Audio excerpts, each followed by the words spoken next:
Préstame tu mesa, vamos a... No voy a grabar esa mesa. La segunda parte vamos a hablar de lo que es patología pulmonar y vamos a ver lo que también son las láminas del tubo digestivo. Ambos temas van a ser de estudio. ¿Ok, chicos?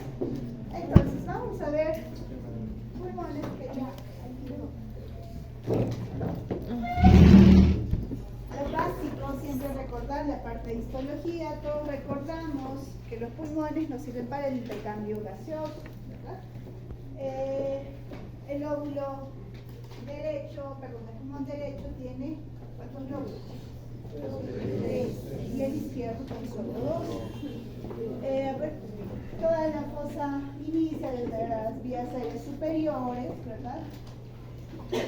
Y todo, excepto las cuerdas vocales hasta la tráquea y bronquios también, van a estar tapizados por un epitelio respiratorio. Entonces, ¿cuál era el epitelio respiratorio? Muy bien, ¿no? Es un epitelio cilíndrico ciliado pseudocertificado, es una falsa certificación. Tenemos a lo que es la tráquea, a los dos bronquios principales y después empiezan a las ramificaciones pequeñas hasta bronquiolos terminales y finalmente llegamos a lo que son los alveolos que tienen las paredes delgadas y los cuales se van a encargar del intercambio gaseoso. Entonces vamos a ver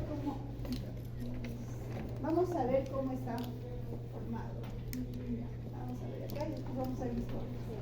A nivel de lo que es la tráquea, recuerden que los anillos traqueales, tienen el cartílago que le va a dar esa dureza. A nivel de lo que son los bronquios, aún persiste un poco de cartílago, sigue tapizado por el epitelio respiratorio. Y los alveolos, que son de paredes bastante delgaditas, tienen una lámina basal y van a estar en contacto con el capilar, vean que están espalda con espalda prácticamente. Y los alveolos vamos a encontrar dos tipos de células, los neumocitos tipo 1, que son los aplanados que ustedes están viendo, que el mayor porcentaje es el 95% que vamos a encontrar en los alveolos, y los neumocitos tipo 2, que están así, unas células como unos chichoncitos que ahí ustedes pueden ver. Entonces, ¿de qué se encarga el neumocito tipo 1? Shay, ¿de qué se encarga?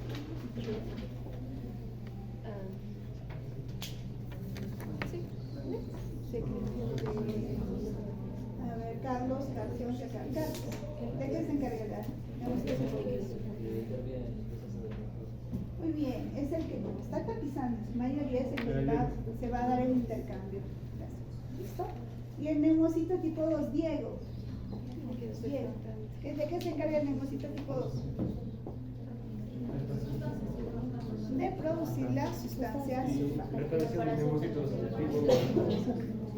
Entonces, cuando ustedes hagan pediatría, más o menos para introducir algunas patologías, más o menos hasta la 27 semana los fetos, esto es un neumocito tipo 2 a 1, produce sustancias surfactantes, por eso los alveolos están colapsados. Por eso que cuando hay un parto pretérmino, es decir, antes del tiempo estimado, lo primero que se hace es una maduración pulmonar con dexametasona o con un corticoide en ese caso, para que estos neumocitos puedan reaccionar y sus pulmoncitos puedan expandir, los alveolos se expandan, porque si no, ese bebé no va a poder respirar. Entonces, para eso es importante. Entonces, lo que les comentaba, epitelio cilíndrico, vean que es alto, ciliado, pseudoestratificado, tienen diferentes posiciones en los núcleos y tiene las células caliciformes que están ahí, las que van a producir moco. Entonces, desde ya recuerden que una manera de eliminar sustancias extrañas, polvo, etc., va a ser primero porque va a quedar atrapado por el moco que se produce y también por los cilios que empiezan a moverse para que puedan expulsarse. Entonces, a nivel, este es el epitelio, tiene una lámina basal, a nivel de la submucosa, a nivel del bronquio tengo una glándula, la cual va a producir más moco, y por eso que entonces esos ciertos procesos que vamos a ver hoy día, va a haber una hipersecreción tanto de moco, ya por las células caliciformes y por las glándulas también. y tengo lo que es este músculo liso. Recuerden que tengo una pared muscular, que cuando veamos lo que es el asma van a ver cuán importante es esta, o qué función cumple en el asma estas células musculares. Y tenemos el cartílago. Mientras más se reduce la luz, mi epitelio disminuye de tamaño. Vean que ya pierdo cartílago, pero preservo lo que son las células musculares. Y en lo que son los alveolos, vean que es delgadito, en contacto con capilares, neumocitos tipo 1 y neumocitos tipo 2. ¿Listo? Entonces, es sencillo. Vamos a ver patologías que van a afectar a estas células mucosas, a estas también, patologías que van a afectar a estas células musculares, patologías que van a ver, vean que el espacio, el intersticio entre lo que son las células, los neumocitos y los capilares es delgadito, es finito. Vamos a ver patologías que van a engrosar este espacio intersticial. ¿Okay? Entonces, son las patologías que vamos a ver aquí. Eso es como se ve en la histología, un epitelio pseudoestratificado, todo esto es el epitelio. Estas como rayitas que ven son los cilios, y las células mucinosas son estas claras que ustedes están viendo, que se ven un poco, y los núcleos se ven un poco desordenados porque los núcleos están en diferentes posiciones. ¿Okay? Entonces, este es el epitelio respiratorio. Los alveolos, las paredes alveolares, vean cuán delgaditas son, esto es lo normal. Y recordamos que también tenemos como célula a lo que son los macrófagos alveolares o llamadas células de Hughes. Ahí tenemos, por ejemplo, se puede ver neumocito tipo 2, vean que este es un poquito más grande, y los que son planos son los neumocitos tipo 1. Entonces vamos a empezar con las patologías y las exposiciones. Una de las patologías que van a ver dentro de la parte clínica van a ser lo que es la atelectasia. ¿Y qué es la atelectasia? Es que haya una expansión incompleta o un colapso pulmonar. ¿Y por qué se puede producir un colapso? Tiene un niño que se traga una moneda y se obstruye todo eso. Entonces, esa parte del bronquio donde se está obstruyendo va a tener un colapso pulmonar. A eso se llama atelectasia por obstrucción. Hay niños que producen bastante moco, el moco también se hace de tapón, se obstruye, atelectasia de tipo obstructiva. Vamos a ver otra atelectasia de tipo compresiva o de compresión, por ejemplo, cuando hay derrames pleurales. En el espacio que hay entre las pleuras se genera el líquido y hace en este caso que se reduzca el espacio. Igual con el pulmón no se va a poder expandir. Entonces es una atelectasia por compresión. En el caso de parches, por ejemplo, también se puede dar por el moco. Pacientes que están con neumonía y producen moco por diferentes zonas obviamente, también puede ocasionar ese tipo de atelectasia. Pacientes que van a hacer una fibrosis pulmonar, se empieza a contraer por zonas el pulmoncito, entonces va a tener una atelectasia por contracción. Pacientes que tienen tuberculosis, todos sabemos que es una infección crónica, ¿no? Entonces, como secuela en algunos casos, también se generan esos parches y van a sufrir, va a haber una atelectasia por contracción. Es por eso que cuando la secuela de TBC es demasiada, obviamente ese pulmón o el segmento pulmonar ya no va a funcionar adecuadamente y en algunos casos se deciden hacer lobectomías como tratamiento en lo que es la tuberculosis. Entonces, chicos, atelectasia, se confundan, es lo que es el colapso pulmonar o lo que es una expansión incompleta de su pulmón. Ese, por ejemplo, es un pulmoncito del bebé. Como pueden ver, acá el pulmoncito se está expandiendo. En cambio, este pulmón, este lado, no está sufriendo una atelectasia. La placa lo van a ver. Y el pulmón, vamos a hablar de dos tipos de enfermedades, aparte de las infecciosas. Lo que son las enfermedades obstructivas y las enfermedades restrictivas. Las enfermedades obstructivas, como su nombre dice, va a haber una dificultad, una obstrucción, ya sea el ingreso del aire que inspiran o al egreso del aire que expiren. Entonces, esa es una enfermedad obstructiva y la lesión vamos a verla en qué zona se puede ver. ¿Okay? En cambio, las enfermedades restrictivas van a ser enfermedades que van a dificultar lo que es la expansión de su pulmoncito, o sea, los van a restringir, no van a poder expandirse. En cambio, las obstructivas, dificultad al flujo, al ingreso y a la salida del aire que ustedes van a inspirar. Y dentro de lo que son las obstructivas, bueno, y cuando hagan neumo van a ver lo que es los patrones de espirometría, también para definir si es una enfermedad obstructiva, restrictiva, mixta, etc. ¿No? Pero nosotros lo vamos a definir así para que más o menos puedan entender. Dentro de esto vamos a hablar de bronquitis crónica, bronquiectasia, asma, enfisema, y este de bronquiolitis no lo vamos a tocar, pero es una enfermedad que se da en niñitos, recién nacidos o neonatos. Entonces vamos a tocar todas estas patologías. Entonces se prepara los expositores, por favor, los siguientes que exponían, era acerca de,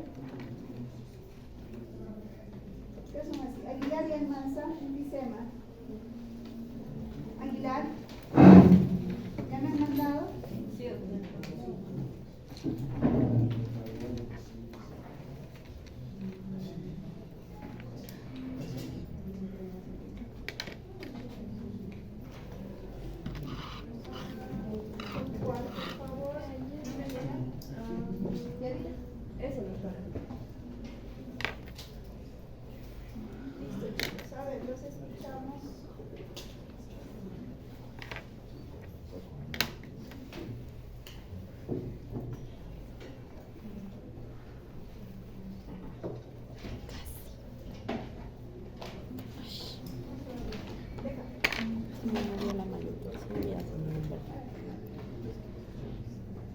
Compañeros, buenas noches. En esta oportunidad voy a exponer sobre enfisema.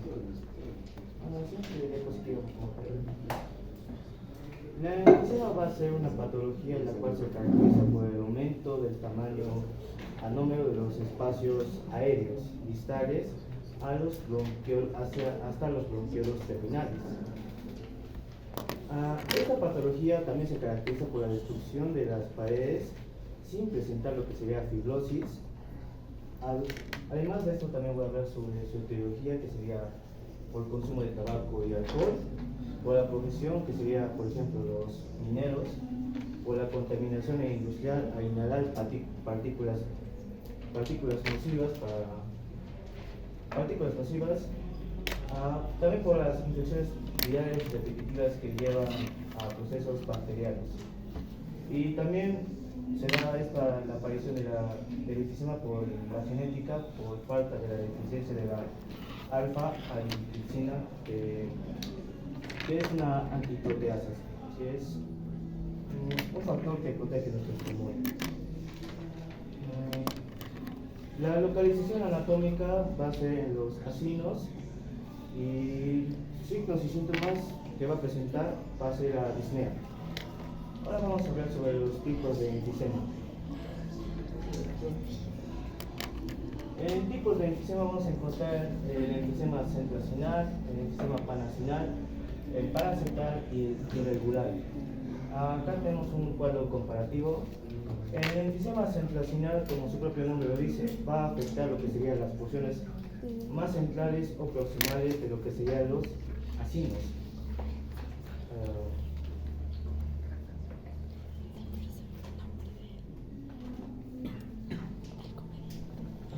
En las porciones más proximales de los acinos, las cuales están formadas por los bronquiolos respiratorios, pero estos no llegan a afectar a los acinos distales.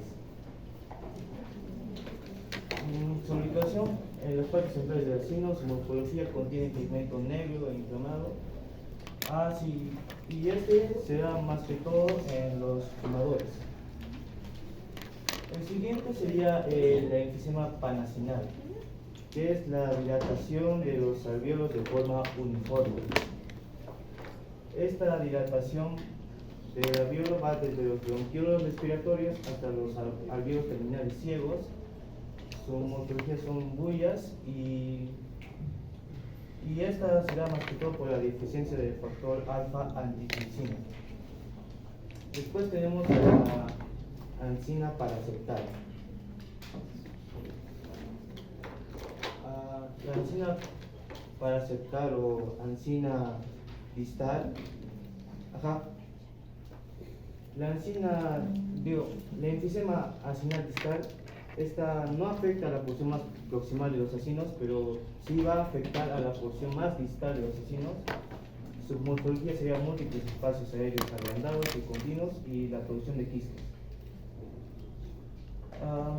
También tenemos el enfisema irregular.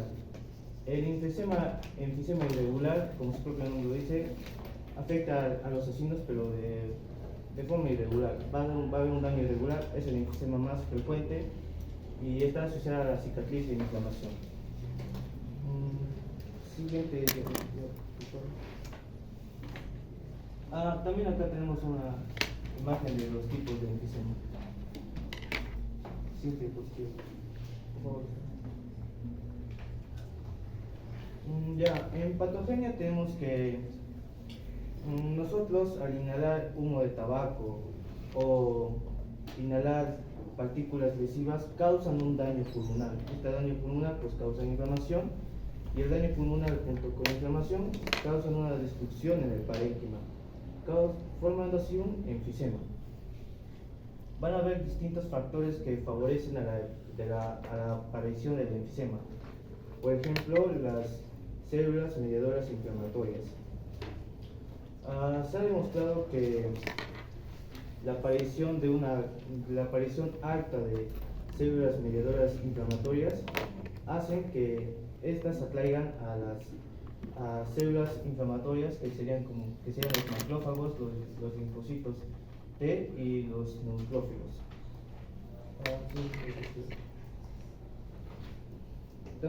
También lo que favorece la aparición del enfisema va a ser el desequilibrio proteasa y antiproteasa, en los cuales las células inflamatorias y epiteliales liberan varias proteasas que degradan a los tejidos conjuntivos. Y esto en los pacientes que desarrollan enfisema se produce una deficiencia relativa de antiproteasas protectoras.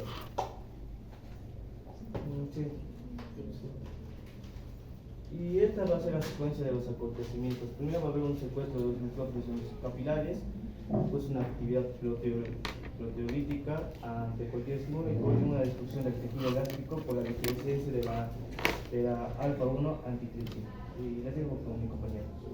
Ya se han mencionado algunos tipos de la patogenia del enfisema, pero también hay otro tipo de patogenia, que va a ser que normalmente en el pulmón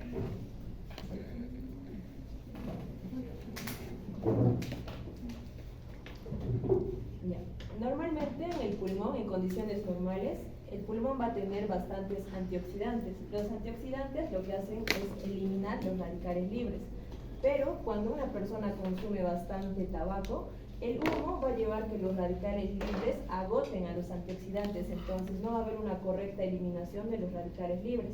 Y además, por una reacción inflamatoria, va a haber la presencia de neutrófilos.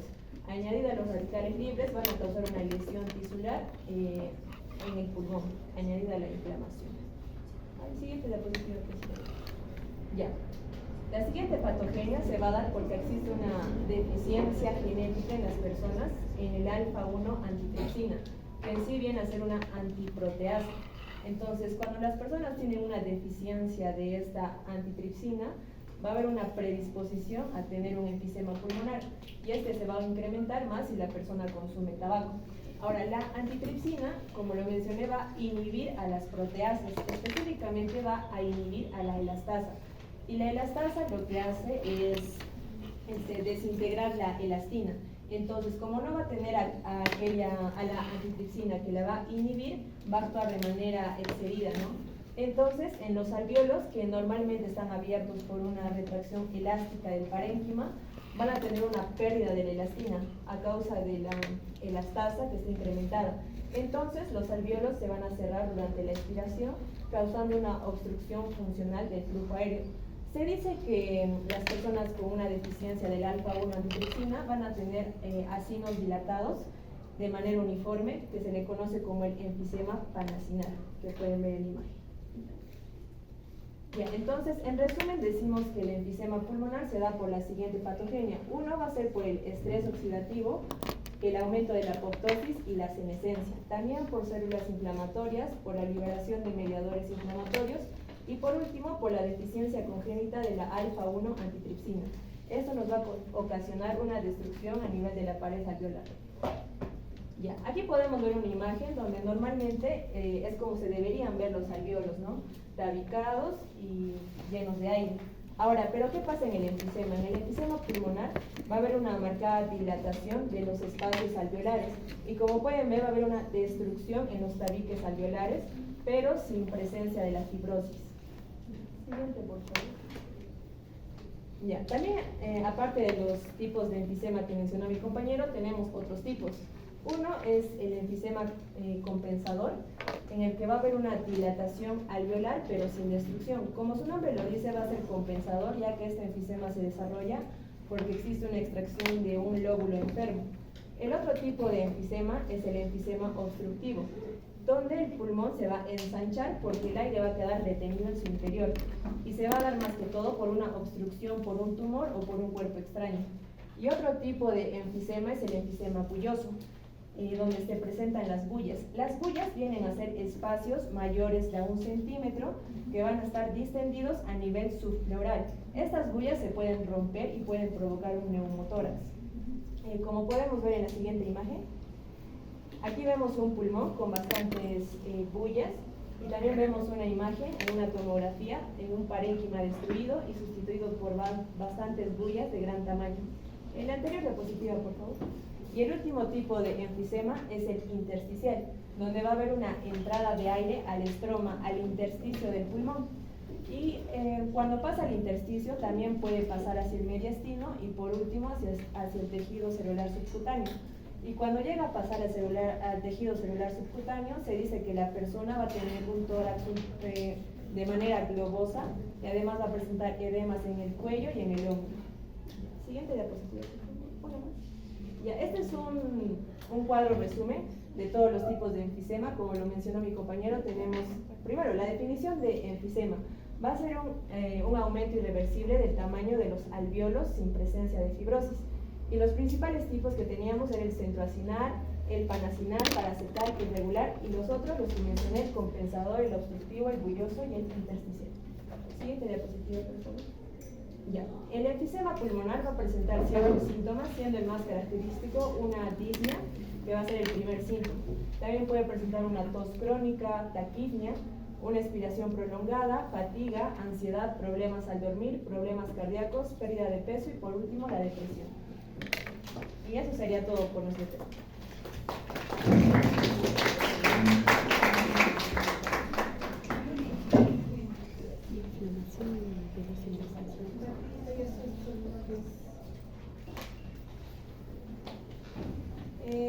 Como su compañero les clasificó, vamos bien, es el daño a nivel alveolar. Recuerden que no hay fibrosis en este caso, pero sí hay un daño. Todo este es un asino normal, la parte distal viene a ser esta, y cuando hablen de lo que es un asino, un panacinal, es cuando se afecta desde el bronquiolo terminal hasta la parte distal. Ese es un pan, se afecta absolutamente todo. El centro lobular es la parte proximal, nada más que se afecta, y el septal viene a ser solamente cuando se afecta la parte distal. ¿Cuál es el más frecuente? Viene a ser el centro acinal. Ese viene a ser el tipo de enfisemas que muy bien su compañera lo dijo. Ahora, cuando vean las patologías en general en el óptico, toda patología pulmonar, cuando ustedes hagan historias clínicas, tienen que preguntar antecedentes. Y a la cabeza, si es fumador o no, porque el cigarrillo ocasiona inflamación y también ciertos cambios oncológicos, ¿vale? Por eso se asocian al desarrollo de ciertas neoplasias pulmonares. Y también es importante recordar, cuando vean patologías pulmonares, en qué trabaja su paciente, si está expuesto a algún tipo de humo o si a algún tipo de mineral. Entonces, Cuando hagan historias clínicas, cuando el paciente tiene la parte de, recuerden que la historia clínica les da aproximadamente el 75% de su diagnóstico. Entonces ustedes tienen que saber cómo llegar a la información y qué es necesario saber, ¿no? Entonces, si fuma, antecedentes, si dónde trabaja, a qué se dedica, si se ilumina, si se pone algún tipo de inhalación, etc. Entonces, para lo que es el enfisema, y para todas las demás patologías obstructivas, el cigarrillo va a ser una causa de inflamación.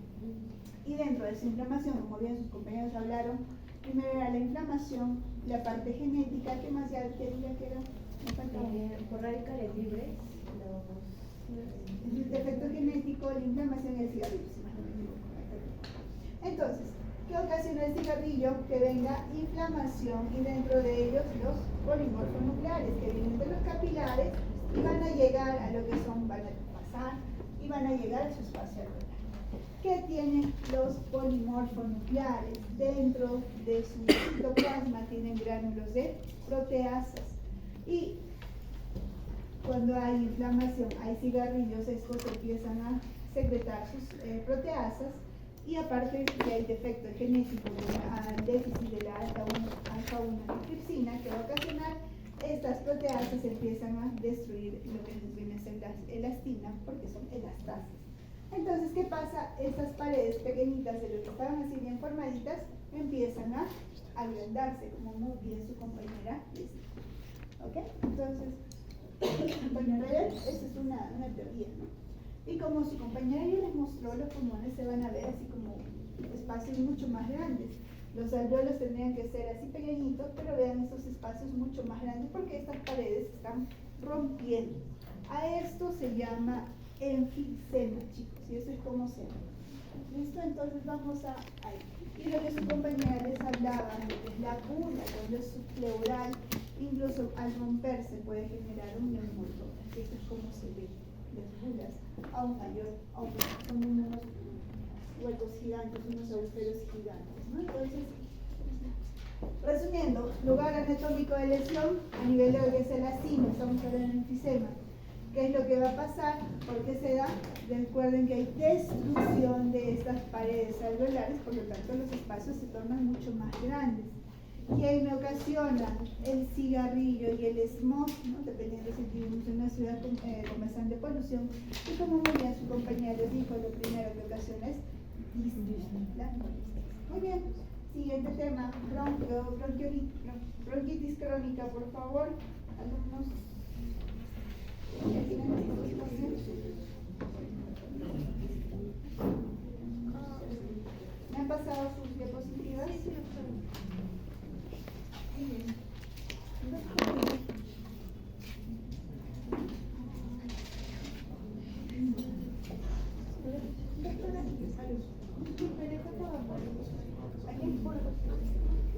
Y después de ella, ya está.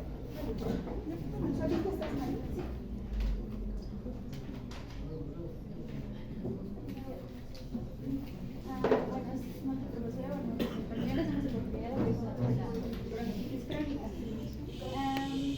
Básicamente, la bronquitis crónica se va a definir como un proceso donde vamos a encontrar tos productiva persistente durante al menos 3 meses consecutivos en un periodo de 2 años. Esta básicamente se va a dar en pacientes de 40 a 65 años, ¿no? Y su principal factor que nos habla es el tabaco, ¿no? Ahora, en cuanto a la patogenia, va a estar caracterizada por una hipersensación de moco que va a comenzar en las vías respiratorias grandes. Esto como una respuesta al reflejo de la afectación de los bronquios de gran calibre.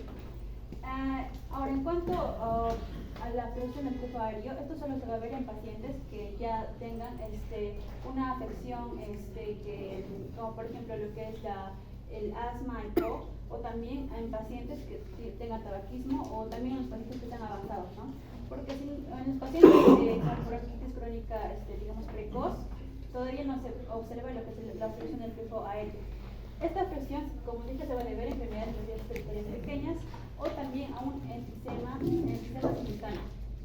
En cuanto a las causas, como dije que la principal causa va a ser el tabaquismo, pero también va a estar relacionado a otros agentes, como por ejemplo lo que es el dióxido de azufre y también el dióxido de nitrógeno. ¿Estos qué van a hacer? Pues, prácticamente van a inducir a lo que es una hipertrofia del tejido de las mucosas, también a lo que es el aumento de las células caliciformes y obviamente lo que es la inflamación. Esta se va a caracterizar por lo que es la infiltración tanto de macrófagos, neutrófilos y linfocitos. Pero no se va a ver eosinófilos o más característicos de lo que es el asma. Ahora, en cuanto a estos efectos irritantes que van a tener estos agentes, como es el dióxido de azufre y el dióxido de nitrógeno, van a estar mediados por lo que es la liberación local de citocinas, como por ejemplo la interleucina 13, que pues va a estar dada por lo que es los linfocitos T y las células linfoyacinatas. También vamos a ver un aumento en lo que es la producción del gen de la mucina y también en la producción de lo que es la elastasa. Y también puede haber infección microbiana, ¿no? Ahora, en cuanto a la morfología, macroscópicamente vamos a observar lo que es una hiperemia y una tumefacción, tanto en las mucosas de las vías respiratorias, en las tráqueas y en los bronquios, ¿no? Esto se puede estar revestido por una capa de secreciones. Ahora, en sí, la característica diagnóstica que vamos a encontrar va a ser lo que es el aumento de las glándulas secretorias de moco, el aumento del tamaño de las glándulas secretorias de moco. Esto se puede medir con el índice de lo que es el índice de Rey, que básicamente va a medir el cociente tanto entre el grosor de las capas de las glándulas submucosas y que está entre el cociente de esta y de toda la pared bronquial. En valores normales esta va a medir de 0.4. En esta imagen podemos observar, por ejemplo, un aumento en lo que es de las glándulas submucosas, no del epitelio bronquial, en el que tenemos la luz bronquial, y también se puede observar lo que es una metaplasia escamosa. Ahora, también podemos encontrar lo que es una bronquiolitis crónica, que básicamente se va a caracterizar por la metaplasia de las células caliciformes, también tapones mucosos, inflamación y fibrosis, y una bronquiolitis obliterante, que se caracteriza por la obliteración completa de toda la luz a causa de la fibrosis, ¿no? Y por último tenemos las características clínicas, donde el paciente va a presentar tos, sudoración, puede estar relacionado también con enfermedades como dije el EPOC, con obstrucción del flujo, ¿no? A su vez puede presentar lo que es la hipercapnia, hipoxemia, cianosis. También puede estar relacionado a lo que es la hipertensión pulmonar, insuficiencia cardíaca, infecciones de repetición, insuficiencia respiratoria. Bueno, y eso lo puse porque me pareció interesante la infografía. Eso sería todo. Gracias, María.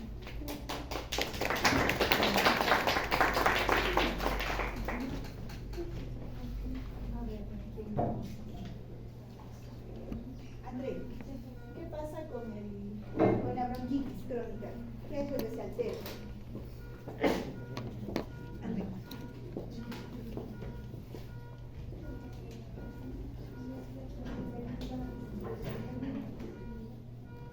¿Qué es la bronquitis, chicos? ¿Dónde se da la lesión? ¿Qué es lo que pasa?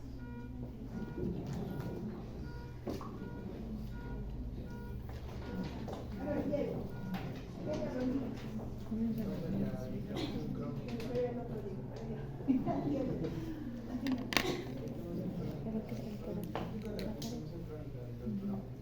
Va a haber una inflamación crónica de los bronquios. Augusto, ¿qué va a pasar en la pared bronquial? ¿Qué cambios hay?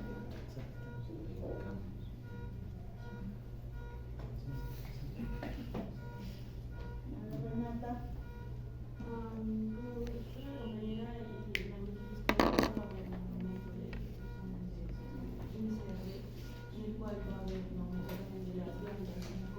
Muy bien, va a haber un incremento de lo que es la secreción de moco, por eso es un paciente que tose y tose. Entonces, la bronquitis crónica, el concepto es más clínico, chicos. Es un paciente que va a toser con tos productiva, moviliza secreción por más de 3 meses, por lo menos por 2 años. Pero es un paciente que está tosiendo. ¿Qué es lo que, bueno, va a haber quienes van a ocasionarla? De base, el cigarro y también las infecciones repetitivas que su paciente pueda tener. ¿Okay? Como muy bien su compañera explicó, como va a haber secreción de moco, ¿dónde había moco hemos dicho? En lo que son las células caliciformes, por lo tanto va a haber una hiperplasia, y también a nivel de la submucosa. Recuerden que en la parte inicial yo les expliqué que había glándulas, y las glándulas se tornan mucho más hipertróficas, nada más tortuosas. Y a eso se añade la inflamación. Entonces en la bronquitis ya me dice que hay una inflamación, tengo células inflamatorias. Entonces, recuerden que este es el epitelio normal, pero si voy a estar expuesta a alguna lesión, inflamación, este epitelio no va a persistir en su normalidad, por así decirlo, entonces va a sufrir un cambio. ¿Y a qué tipo de epitelio cambia? A un tipo escamoso. Entonces, en el epitelio respiratorio, pacientes que fuman o están expuestos a alguna sustancia irritante, vamos a encontrar normalmente metaplasia escamosa. Y esto recuerden, chicos, porque cuando veamos neoplasias vamos a ver cómo y de dónde vienen las neoplasias. ¿Okay?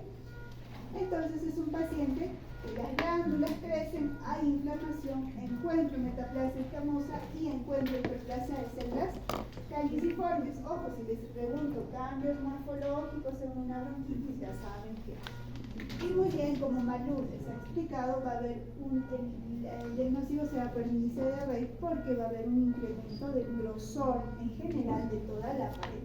¿Por qué? Porque las glándulas aumentan, deberíamos tener solo unas cuantas, pero las glándulas aumentan. Entonces el índice de Rey va incrementando. Por normalismo menos a 0.4 y ahí empieza a incrementar. Resumimos y después vamos a pasar a asma. Lugar de lesión, bronquio. ¿Qué va a pasar? Paciente que tose y moviliza secreción, entonces tiene que haber moco, glándulas, hiperplasia de las glándulas a nivel de la submucosa y también de las células caliciformes y una hipersecreción de estas. ¿Quién lo ocasiona? Nuevamente el tabaco, todo lo que es el smog, toda la polución, etc. que irriten fosas vía respiratoria.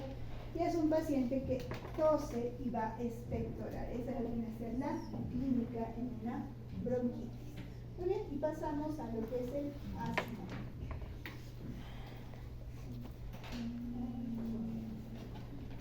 Asma, por favor, sigue pasando. Es el último.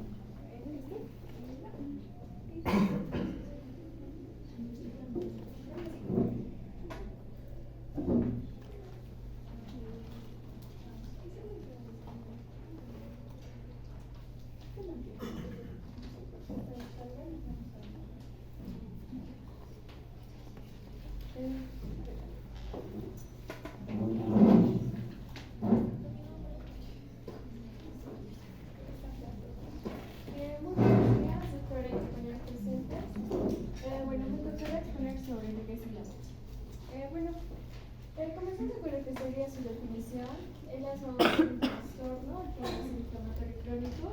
Este se va a dar en lo que es las vías respiratorias y va a provocar episodios repetitivos de sibilancias, disnea, presión torácica y tos, que se va a presentar sobre todo durante la noche y durante las mañanas. Por otra parte, las características del cuadro del asma van a ser obstrucción intermitente, y reversión de las vías respiratorias. Por otra parte, va a haber una inflamación crónica bronquial. Esto va a estar acompañado de lo que son los eosinófilos, más adelante lo vamos a ver.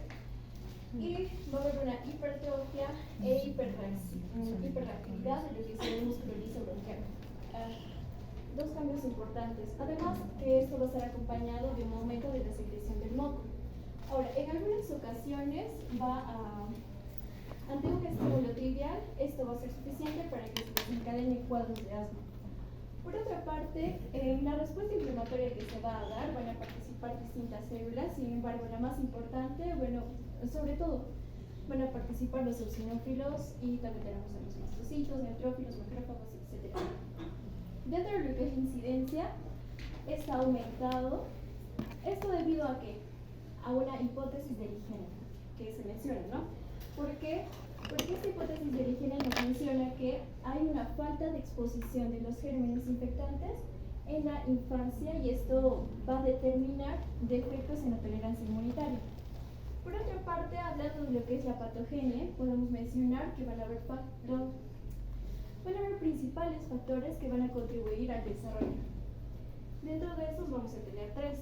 Los más importantes son la predisposición genética, la hipersensibilidad del tipo 1, que también es denominado atopia, Y debido a esto va a haber una clasificación que más adelante lo voy a hablar. Por otra parte, también otro factor es la inflamación aguda y crónica de las vías respiratorias. Y por último tenemos una hiperrespuesta bronquial frente a distintos estímulos. Ahora la subclasificación va a ser atópica y no atópica.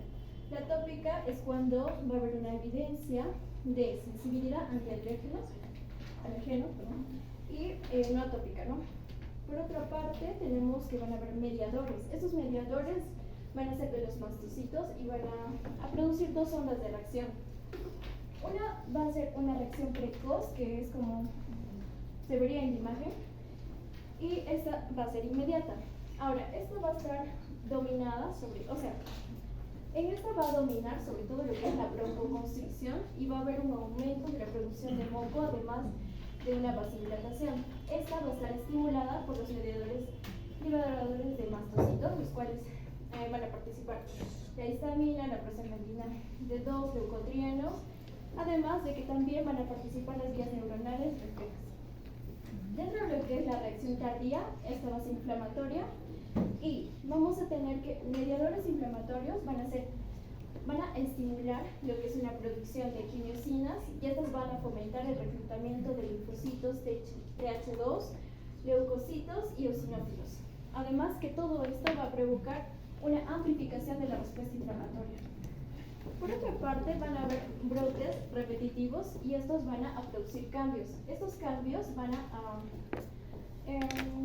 ser en la estructura de la pared bronquial y se va a denominar todo esto un remodelado de las vías respiratorias. Ahora, dentro de los cambios que vamos a encontrar va a ser la hiperplasia del músculo liso bronquial y de las glándulas mucosas, además de un aumento de la vascularización y un depósito de colágeno que va a ser subepitelial. Ahora, hablaremos de la clasificación. Vamos a tener un asma atópica, como ya lo hemos mencionado, y un asma no atópica. Dentro de lo que es el asma atópica, esta va a ser la más frecuente y se define como una reacción de hipersensibilidad del tipo 1 mediada por IgE, ¿no? Ahora, esto va a debutar sobre todo durante la infancia y va a ser frecuente encontrarla, va a ser frecuente encontrar antecedentes de asma y atopia en la familia. Además de que esta suele venir precedido de rinitis alérgica, urticaria y eczema. Ahora, los ataques van a poder activarse por alérgenos presentes en polvo, pelo de animal e infecciones. Y el diagnóstico se puede hacer por una prueba cutánea con el antígeno responsable que se va a provocar lo que es una reacción bullosa. Por otra parte, vemos de que también el diagnóstico se puede hacer por una prueba de radioalérgeno de absorción sérica y esto va a determinar el IgE específico, es decir, va a detectar a los alérgenos específicos, ¿no? Por otra parte tenemos el asma no atópica. En esta no va a haber evidencia de una sensibilización frente a alérgenos, además de que las pruebas cutáneas van a ser negativas. Ahora, va a ser infrecuente que hayan antecedentes familiares y los desencadenantes más frecuentes van a ser infecciones de las vías respiratorias por virus y contaminantes aéreos inhalados.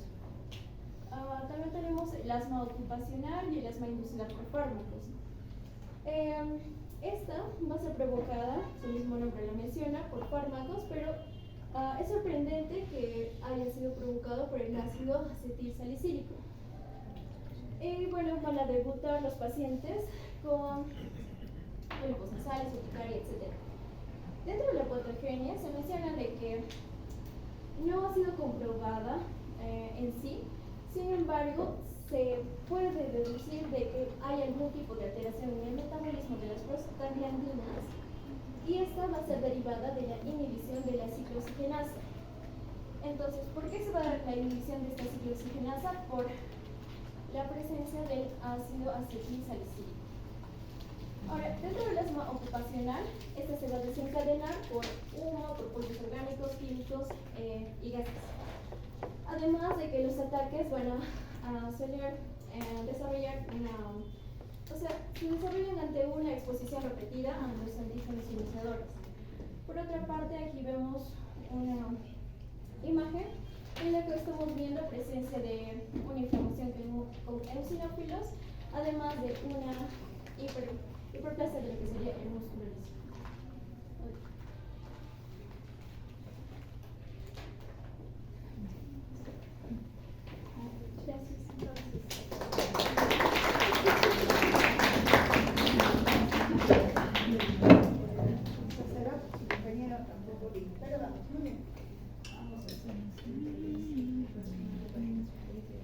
Entonces, muy bien, su compañera, toda esa parte va a ser de inflamación, va a haber una manifestación de sibilancia, de jinetes. Recuerden, eso no les voy a hablar porque su compañera les habló, cómo se clasifica. Recuerden que tiene que haber un alérgeno, algo que irrite en cierto momento. Y recuerden que cuando hay alergia, las células inflamatorias tienen que venir los eosinófilos. Entonces, cuando yo vea imágenes un hongo por asma, lo que tengo que ver viene a ser los eosinófilos. Tiene una fase que muy bien lo ha dicho su compañera, tanto de respuesta inmediata y una respuesta tardía, que también lo ha explicado su compañera. Y cuando hay un alérgeno, viene la inmunoglobulina E, se activa y él llama a los mastocitos. Los mastocitos van a aumentar la inflamación, vienen polimorfos, pero también viene gran cantidad de eosinófilos, que va a haber como una reacción a lo que irritan, los capilares empiezan a expandirse, va a haber una congestión vascular, va a haber edema, va a haber una hipersecreción, porque hay moco también, recuerden que hay una secreción, por eso es que los pacientes que tienen alergias empiezan a estornudar, se ponen rojos, empiezan a secretarse, incluso se constipan mucho más. Y todo esto va a ocasionar también lo que es todos los mediadores de la inflamación va a ocasionar una broncoconstricción. Por eso recuerden que les hablaba de las células musculares. En el caso del asma, quienes juegan un papel importante, también va a ser la broncoconstricción, porque va a haber se va a cerrar, ¿no? Se cierra. Entonces son pacientes, en el caso de la bronquitis, por ejemplo, el paciente inspira y va a haber una dificultad al ingreso, ¿no? Va a haber ciertos sonidos que ustedes en la parte clínica van a escuchar. Pero en el caso del asma, ingresa el aire, pero como hay una broncoconstricción, la dificultad es a la salida. Y lo que tienen es únicamente las sibilancias, que eso es lo característico del asma. ¿Okay? ¿Y por qué se da? Por la broncoconstricción que ustedes van a tener. La parte tardía ya aumenta la inflamación, hay mucho más moco, hay daño epitelial incluso en el asma, hay efectos vagales que irritan más esto, inflaman, etc. Ya no le voy a volver a repetir. Esta es una imagen histológica. Vamos a ver, este rosadito que ustedes están viendo es la lámina basal, vean que está engrosada. Hay bastante inflamación en todo. El epitelio, que era bonito, en un inicio lo veíamos, vean que ya está dañado. Y cuando veo hay congestión vascular, vean los vasos con bastantes hematíes. Y estas células rojitas que ustedes ven son los eosinófilos. Entonces hay un predominio de inflamación. Y este rojo que ustedes ven viene a ser el músculo. Vean que está engrosado. Hay una hipertrofia y hay una broncoconstricción a nivel del músculo. Muy bien, resumimos entonces y acabamos con esta parte. En primer lugar, vamos al asma. Lugar de lesión, nuevamente, el bronquio. ¿Listo? ¿Qué es lo que va a haber? Va a haber una hiperplasia del músculo liso que hemos visto. Hay inflamación a predominio de eosinófilos y hay bastante secreción de moco. ¿Quién le produce? Puede haber causa inmunológica en la mayoría, o hay causas, como bien su compañera explicó, que tampoco va a ser, puede ser exposición o consumo de ciertos fármacos, etc., lo que ocasiona el asma. Y la que va a tener dificultad a respirar, y la típica viene a ser la disnea y la sibilancia, no le ponen, pero ven así. Muy bien, entonces conmigo vamos a ver lo que es la bronquiectasia. Vamos a resumir. Primero, la bronquiectasia es una dilatación anormal, bronquio o bronquio. Y en este caso sí hay destrucción del tejido muscular del asma. Es decir, mi pared se destruye Y bronquiectasia viene del bronquio, ectasia, dilatación, su bronquio se dilata y se ve mucho más grande. Entonces, puede haber varias causas de bronquiectasia, incluso en la TBC como se puede. Vamos a ir a las imágenes conmigo. Podemos ver los bronquios, acá está un poquito dilatado. Vean acá como el bronquio se dilata, se torna la pared gruesa y se torna la luz mucho más grande y dilatada. Esto es como se ven las bronquiectasias y cuando ya es muy manifiesta, sí la podemos ver en las radiografías, ¿no? Como las dilataciones. Entonces, muchas veces se ven como secuela. ¿Y qué pasa? Recuerden que acá hay movilización de moco. El moco, si un paciente tiene una infección, etc., va a haber una acumulación de moco y en algunos casos se expectora un moco de diferentes colores, en algunos casos hasta verde. Y vamos acá. La lesión es en el bronquio. ¿Qué pasa acá? Va a haber una dilatación de la pared bronquial con destrucción. Recuerden, entonces el daño es permanente. Es un paciente que en este caso puede tener una infección repetitiva o persistente. Por ejemplo, pacientes que hacen neumonías a repetición, pacientes que han hecho tuberculosis como secuela, hacen bronquiectasia, y son pacientes que van a tener tos porque la flema se acumula en esa zona y en algunos casos pueden tener un escudo purulento porque ahí hay una sobreinfección y por tanto puede haber una flema. ¿Ok, chicos? Entonces, a resumen, todas estas vienen a ser las patologías de tipo obstructivo, la dificultad para el flujo de la sangre. Las enfermedades de tipo intersticial o restrictivas, vamos a ver, se van preparando los expositores, por favor. En este caso va a haber una dificultad a la expansión de la capa torácica de los pulmones. Entonces se puede dar, en este caso, va a haber una fibrosis de intersticio pulmonar. Hemos visto que los alveolos tienen paredes delgadas. En este caso, el intersticio está más grueso y fibroso, vamos a verlo. Y se puede dar por dos causas, ¿no? Las patologías intersticiales que vamos a ver, por ejemplo, la neumoconiosis o una fibrosis pulmonar idiopática que no se sabe por qué ocasiona eso, cada paciente hace. Y la otra causa van a ser desórdenes, patologías que afecten, neuromusculares que afecten, por ejemplo, la expansión de la caja torácica, no del pulmón, sino de la caja torácica. Entonces, ambas pueden ocasionarme lo que son unas neumopatías de tipo restrictivo. ¿Okay? Uno que afecte la pared para que se expanda y otro que me afecte al mismo pulmoncito, Entonces, la fibrosis idiopática, tengo que haber descartado que mi paciente tenga neumoconiosis. Ahora vamos a ver qué es la neumoconiosis. Ok, haya tenido una infección, etc. O sea, tenemos que descartarse una lista. Y al no saber por qué se causa esta inflamación, esta fibrosis, eso se llama neuropatía, una fibrosis pulmonar idiopática. Entonces, ¿qué pasa? Tengo en este caso mi acina y tengo mis alveolitos, viene la inflamación, mis células inflamatorias, y lo que ocasiona es de que estas células inflamatorias empiezan a destruir mis paredes alveolares. Sale el material, vienen células fibrosas, se deposita colágeno, etc. Y finalmente lo que ocasiona viene a ser un engrosamiento de la pared y una fibrosis. Entonces, recuerden ustedes que vimos a los alveolos de paredes delgadas, uno cerca a los capilares, delgadito. En esta coloración, que es masón, lo azul se tiñe de fibrosis. Entonces, tengo mi alveolo, tengo mi otro alveolo, pero vean que entre ellos tengo estos espacios agrandados y están llenos de fibrosis. Entonces, su paciente obviamente no va a poder respirar adecuadamente.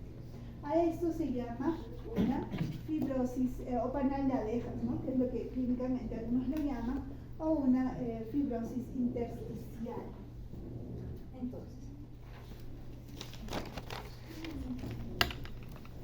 ¿cómo se ve? Lo que nosotros hemos visto en histología se ve como el panal de abejas. Esto es parénquima pulmonar y se ven como estos pequeños agujeritos. Obviamente todo esto es fibrosis, está duro. Y en la radiografía, ustedes también cuando hagan radiología van a ver cómo se puede ver un panal de abejas. ¿Okay? Entonces, a eso se llama una fibrosis intersticial, que se inicia o se explica desde la histología. Eso nosotros vamos a histología y los radiólogos y los clínicos lo ven de esa. Listo. Entonces, una de las patologías que genera secuela algunas veces viene a ser la neumoconiosis, y su compañero nos va a hablar acerca de eso.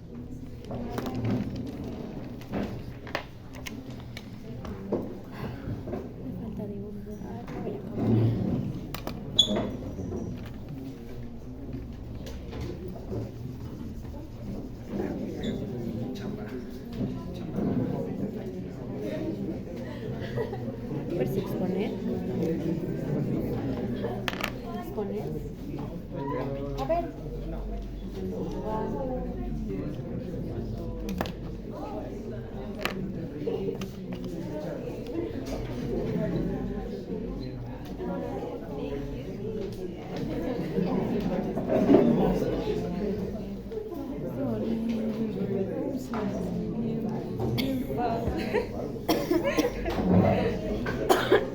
Ay. Pasa, Snipe. Hola compañeros, doctora, buenas noches. En esta oportunidad voy a exponer el tema de neumoconiosis, que para encapsularla de manera global vendría a ser una enfermedad causada básicamente en el sector minero y en el sector del trabajo de carbón, ya que es una enfermedad que va a afectar directamente a los pulmones a raíz de que los fragmentos de polvo que se pueden aspirar en estos medios van a afectar de distinta manera a toda la vía aérea. Más adelante vamos a ver de qué manera y en qué proporción va a afectar a la vía aérea, siendo o llegando al parénquima en su porción más aguda y causando anomalías mucho más severas. En cuanto a la etiología de la enfermedad, podemos apreciar que básicamente va a ser causada por el polvo del carbón. Esta no va a ser la única causa, como les había mencionado, va a ser una de las tantas causas que básicamente va a ser aspirar distintos tipos de polvo. Los más frecuentes van a ser el polvo del carbón y el polvo del mineral, de distintos minerales como puede ser el sílice o por amianto, que vamos a ver más adelante en la clasificación. Esto debido a su composición, que en la microscopía mantienen una composición de carácter duro que no se va a distorsionar y va a llegar a lo que va a ser el parénquima en su porción en su afección más aguda. En cuanto a la patogenia, podemos mencionar que las partículas de polvo se van a depositar en el árbol respiratorio. El árbol respiratorio, teniendo muchos componentes, a veces las partículas del polvo no llegan específicamente al parénquima y no van a causar una afección muy grave. Van a llegar al parénquima precisamente las partículas que van a ser menores a 5 micrómetros. También vamos a ver que pueden experimentar fenómenos físicos como la sedimentación, la impactación y la difusión, que van a influir en la deposición.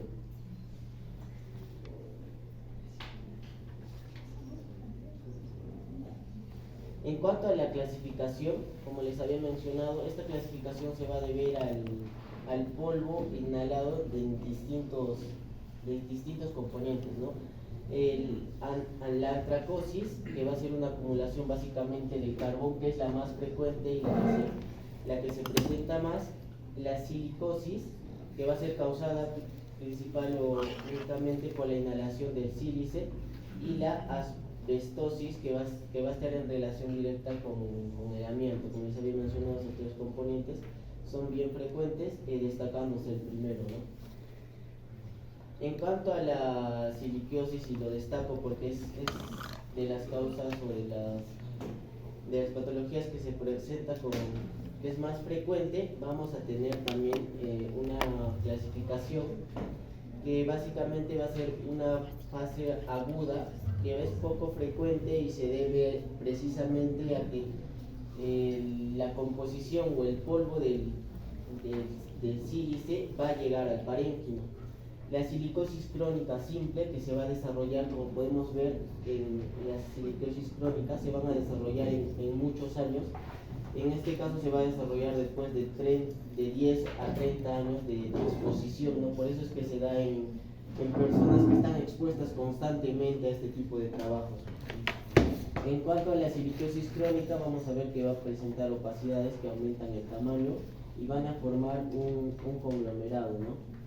La silicosis acelerada va a presentar principalmente un alto nivel de exposición. Se va a presentar un alto nivel de exposición por parte del paciente y acelerada porque, a diferencia de la crónica, vemos la distribución que hay en los rasgos de tiempo.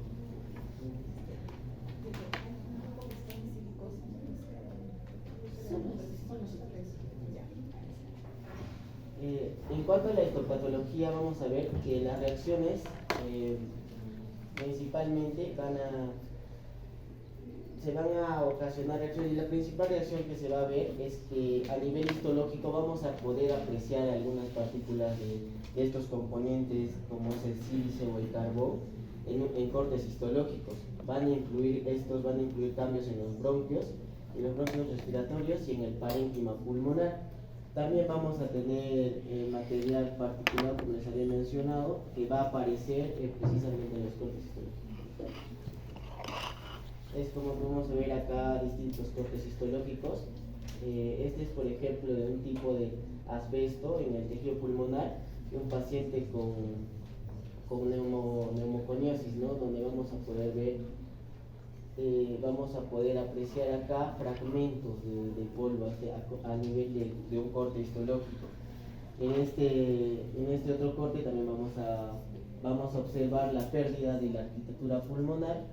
Vamos a observar granulomas necrobióticos con inflamación periférica y también máculas de carbono en los bronquiolos. Este no es un corte histológico, sino es un corte macroscópico, y es lo que puede generar también en una fase aguda, que va a ser lo que conocemos como un pulmón empánico.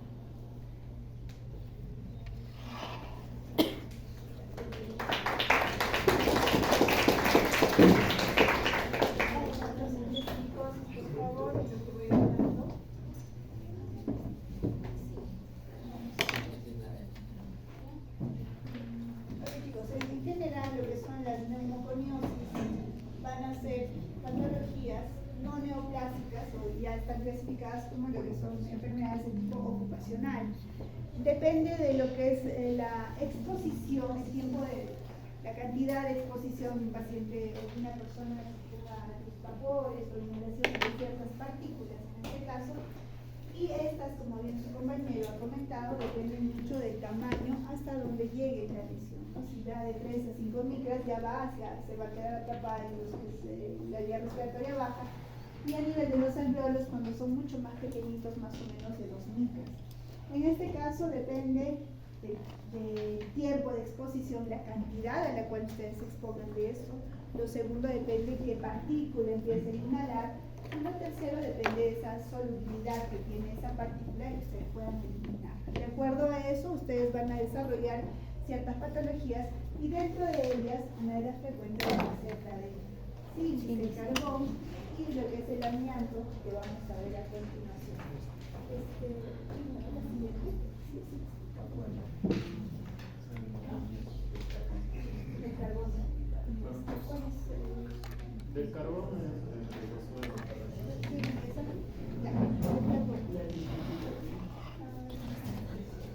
Y lo bajo.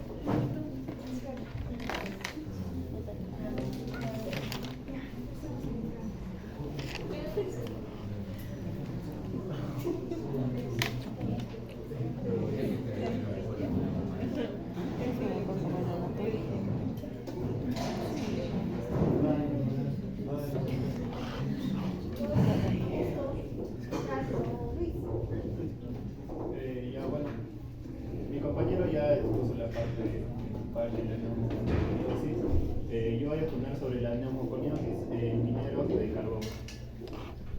Básicamente, como su nombre ya lo dice, va a ser una enfermedad causada por la inhalación de partículas de carbón y otras formas mixtas de polvo que contengan este. Se menciona que, bueno, antes esto era mucho más frecuente ya que no existía normas restrictivas que restringían el tiempo de los obreros en las minas, ni tampoco no era muy común el uso de EPPs, por lo cual los mineros se exponían más a estas partículas de carbón, ¿no? Esta se va a manifestar de diferentes maneras. Primero tenemos la antracosis asintomática, que viene a ser la forma más leve, la neumoconiosis simple de los mineros del carbón y la fibrosis masiva progresiva, que viene a ser la neumoconiosis complicada. Primero, sobre la antracosis asintomática, tenemos que va a ser una lesión pulmonar leve, que viene a ser la más leve de estas tres.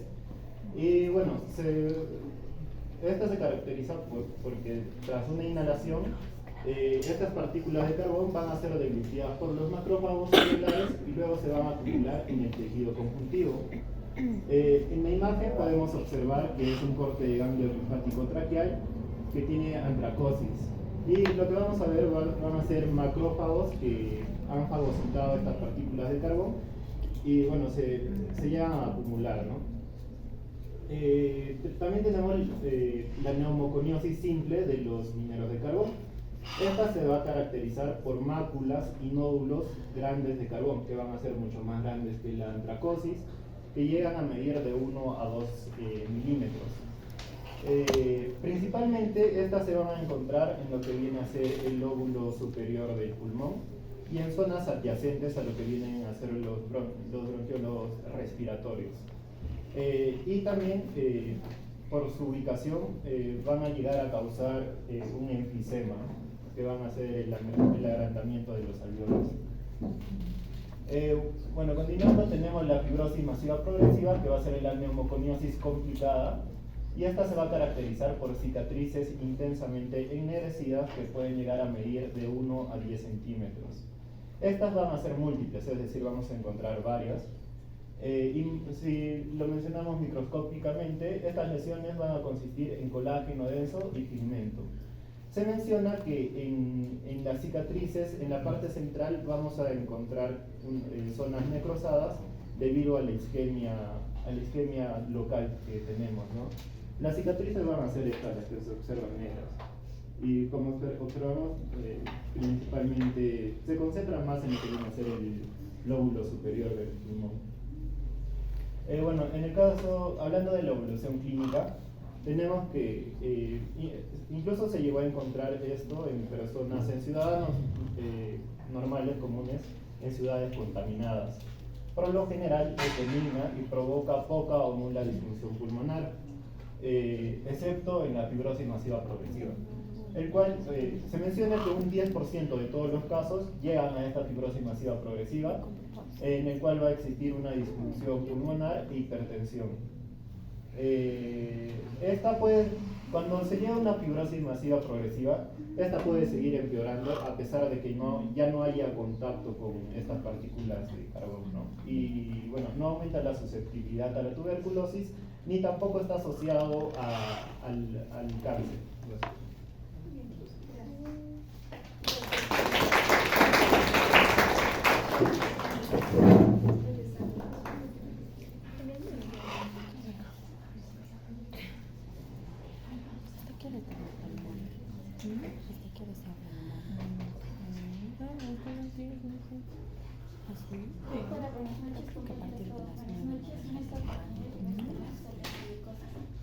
La silicosis es una enfermedad pulmonar ocupacional más frecuente. Esta se da por inhalación de dióxido de silicona cristalino proinflamatorio, más conocido como silicio. Esta enfermedad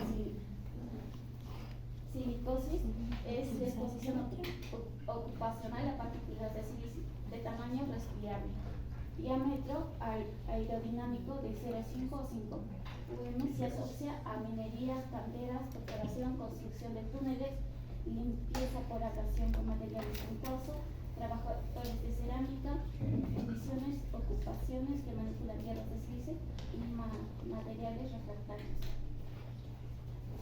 Se da por la inhalación de dióxido de silicio, que es más que todo en su forma cristalina, conocido como silicio. Esta enfermedad más que todo se da por décadas de exposición al dióxido de silicio, y esta nos causa neumoconiosis fibrosante nodular de lenta progresión. Su patogenia se da porque, primeramente, la silicia se divide en cristalina y amorfa. La cristalina tiene como componentes el cuarzo, la criptobalina y la tridimita. Esta enfermedad se da más que todo por la silicia cristalina. Y la silicia cristalina tiene más función fibrogénica. Pero esta silicia cristalina, al mezclarse con otros minerales, disminuye su efecto fibrinógeno.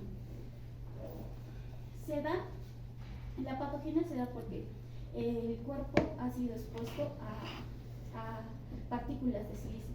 ¿Y qué hacen? Los macrófagos alveolares empiezan a fagocitar estos, y estos van a activar el inflamasoma, y esto va a estimular a los mediadores inflamatorios, que es la interleucina 1 y la interleucina 18.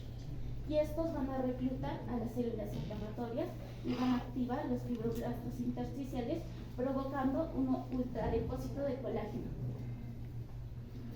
La siguiente. Y su morfología se trata. En una radiografía del pulmón nosotros podemos observar en sus primeras etapas nódulos diminutos, que van a estar aislados, pálidos o ennegrecidos, que más que todo se van a encontrar en la zona alta del pulmón y algunas veces en los ganglios linfáticos biliares. Y al avanzar el cuadro, estos nódulos diminutos van a llegar a construir cicatrices colágenas duras. En ocasiones vamos a encontrar alteraciones fibróticas en los ganglios linfáticos ciliares y en el pleura pulmonar. Y también calcificaciones laminares, conocidas como calcificación en forma de huevo, en los ganglios linfáticos ciliares. Algunos nódulos van a presentar ablandamiento central y cavitación. Esto más que todo se va a presentar en el PVC o isquemia. Y esta enfermedad, si va a seguir su curso, va a provocar fibrosis masiva progresiva. En un examen histológico podemos observar lesiones nodulares, conocidos como nódulo hialino. En la zona central vamos a observar en la zona central va a ser acelular de silicio, y esta va a estar rodeada por espirales de colágeno y fibroblastos. Y en la zona periférica vamos a encontrar, va a ser una zona periférica activa formada por macrófagos, fibroblastos y células plasmáticas, y también va a contener silicio libre. Y en una evolución clínica vamos a tener silicosis aguda, acelerada y crónica. La silicosis aguda va a ser por la inhalación masiva de silicio cristalino, y su originación o su aparición es en pocas semanas a 5 años. Y una acelerada, que va a ser de presencia de anormalidades entre los 5 a 10 años con una exposición prolongada a altas dosis de polvo. Y en una silicosis crónica va a ser por la aparición de anormalidades en 10 o más años posterior al inicio de la exposición a bajas concentraciones. En las radiografías de tórax muestran una delicada nodularidad en las zonas superiores del pulmón, pero el pulmón va a cumplir con sus funciones con normalidad, y en la mayoría de los pacientes no presentan disnea hasta un momento tardío de su evolución, tras producirse la fibrosis masiva progresiva. Tarda un tiempo en causar la muerte, y la silicosis se asocia a un aumento de la susceptibilidad de sufrir tuberculosis y cáncer de pulmón. Gracias. Por favor, los tipos de alimento, Chávez 1.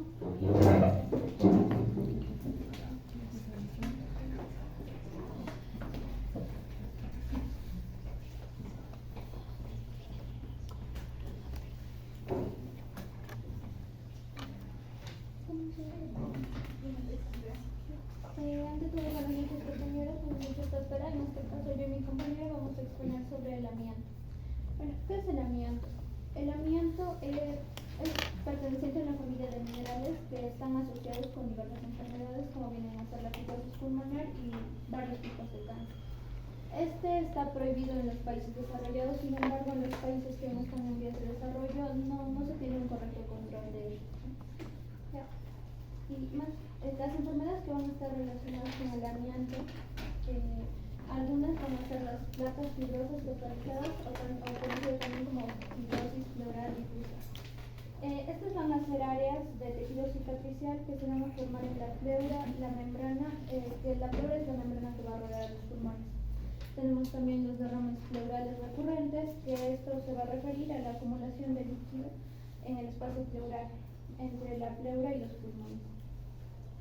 Tenemos la fibrosis intersticial parenquimatosa, más conocida como asbestosis, que esta va a ser una enfermedad crónica, ¿no? Que va a estar causada por la inhalación de fibras de amianto, las cuales con el tiempo van a provocar inflamación y cicatrización del tejido pulmonar. Esto va a dificultar la respiración y después tenemos el carcinoma de pulmón, que como ya sabemos el amianto es un carcinógeno que va a aumentar significativamente el riesgo de desarrollar el cáncer de pulmón en las personas que están expuestas a esto. Este tipo de cáncer es muy agresivo y es potencialmente mortal. Luego tenemos a los mesoteliomas, que son tumores malignos que se van a desarrollar en el tejido que recubre los pulmones. En este caso se le va a conocer como mesotelioma pleural. En el abdomen también se va a dar y se va a conocer como mesotelioma peritoneal, y en el corazón como mesotelioma pericárdico. La exposición al amianto es la principal causa de estos mesoteliomas y generalmente tienen un pronóstico desfavorable, ¿no? Y otra es las neoplasias laringeas de ovario y otras extrapulmonares. Además de los efectos que va a tener el amianto en el sistema respiratorio, la exposición a este también se asocia con un mayor riesgo de desarrollar cáncer en otras áreas del cuerpo, como son la laringe, los ovarios y otros sitios extrapulmonares, ¿no? En lo que es la patogenia, las enfermedades relacionadas con el amianto se van a ver influenciadas por factores como la concentración, el tamaño, la forma y la seguridad del que va a tener el amianto, ¿no?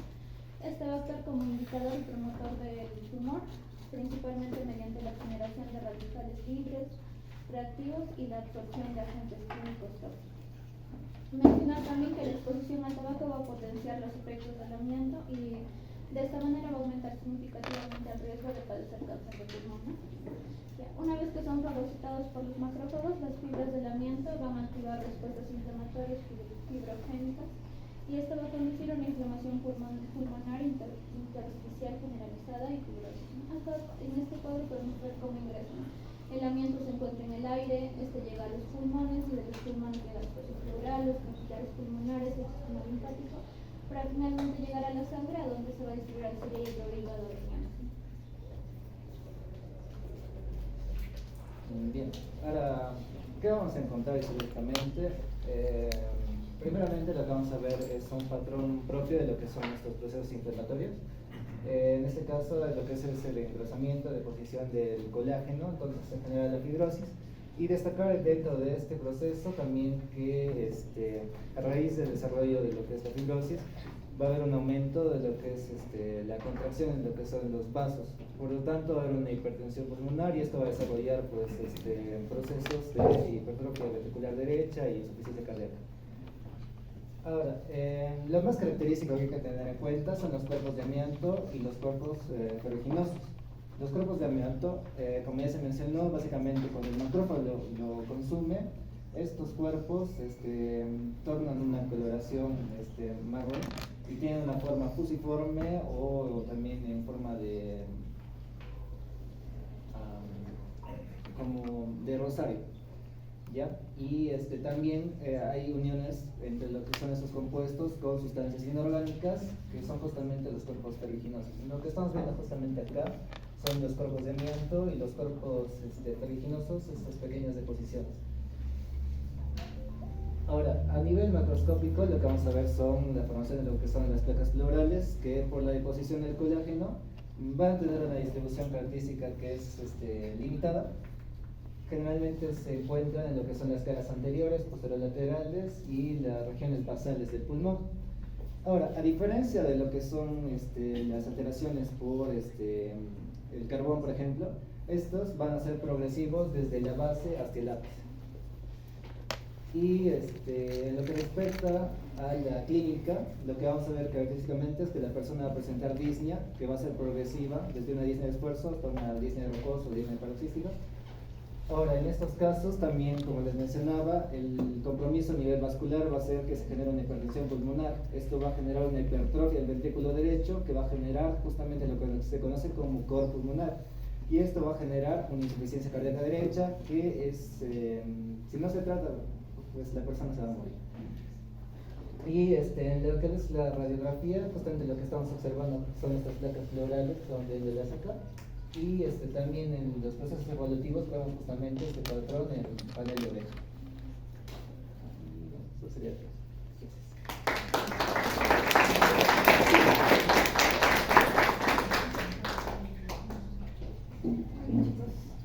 Un resumen bien. A ver, ¿ustedes creen que nosotros tengamos algún tipo de neumoconiosis? ¿Qué tipo? A ver. Generación de carbono. Muy bien. Todos tenemos lo que se llama la antracosis, pero la antracosis asintomática. Entonces, todos hemos visto el smog que hay en Lima, o sea, en el centro de Lima, han visto las paredes oscuras, negras. Eso se llama carbón y eso se llama antracosis. Si lo inhalamos, lo mismo tenemos. Entonces, cuando nosotros hacemos necropsias de adultos, usualmente vamos a encontrar antracosis porque obviamente todos estamos expuestos al smog. Sin embargo, pacientes fumadores tienen, creo que tengo imágenes, van a tener mayor cantidad de antracosis. ¿Okay?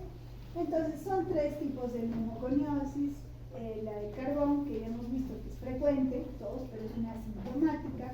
Y como su compañero, como Frank nos habló, puede haber incluso cuando ya son progresivas, fibrosas, etc., eso ya es un exceso. La del sílice, hemos visto que están en personas que incluso trabajan con el material de construcción, arena, pacientes que hacen las prótesis dentales, también tienen parte de sílice. Entonces, algunos pacientes van a ser técnicos dentales que pueden hacer este tipo de enfermedades por sílice. Entonces, también tienen que preguntar.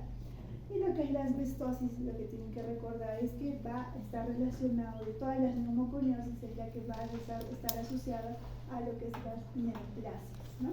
Tanto pulmonares como también pleurales y otras.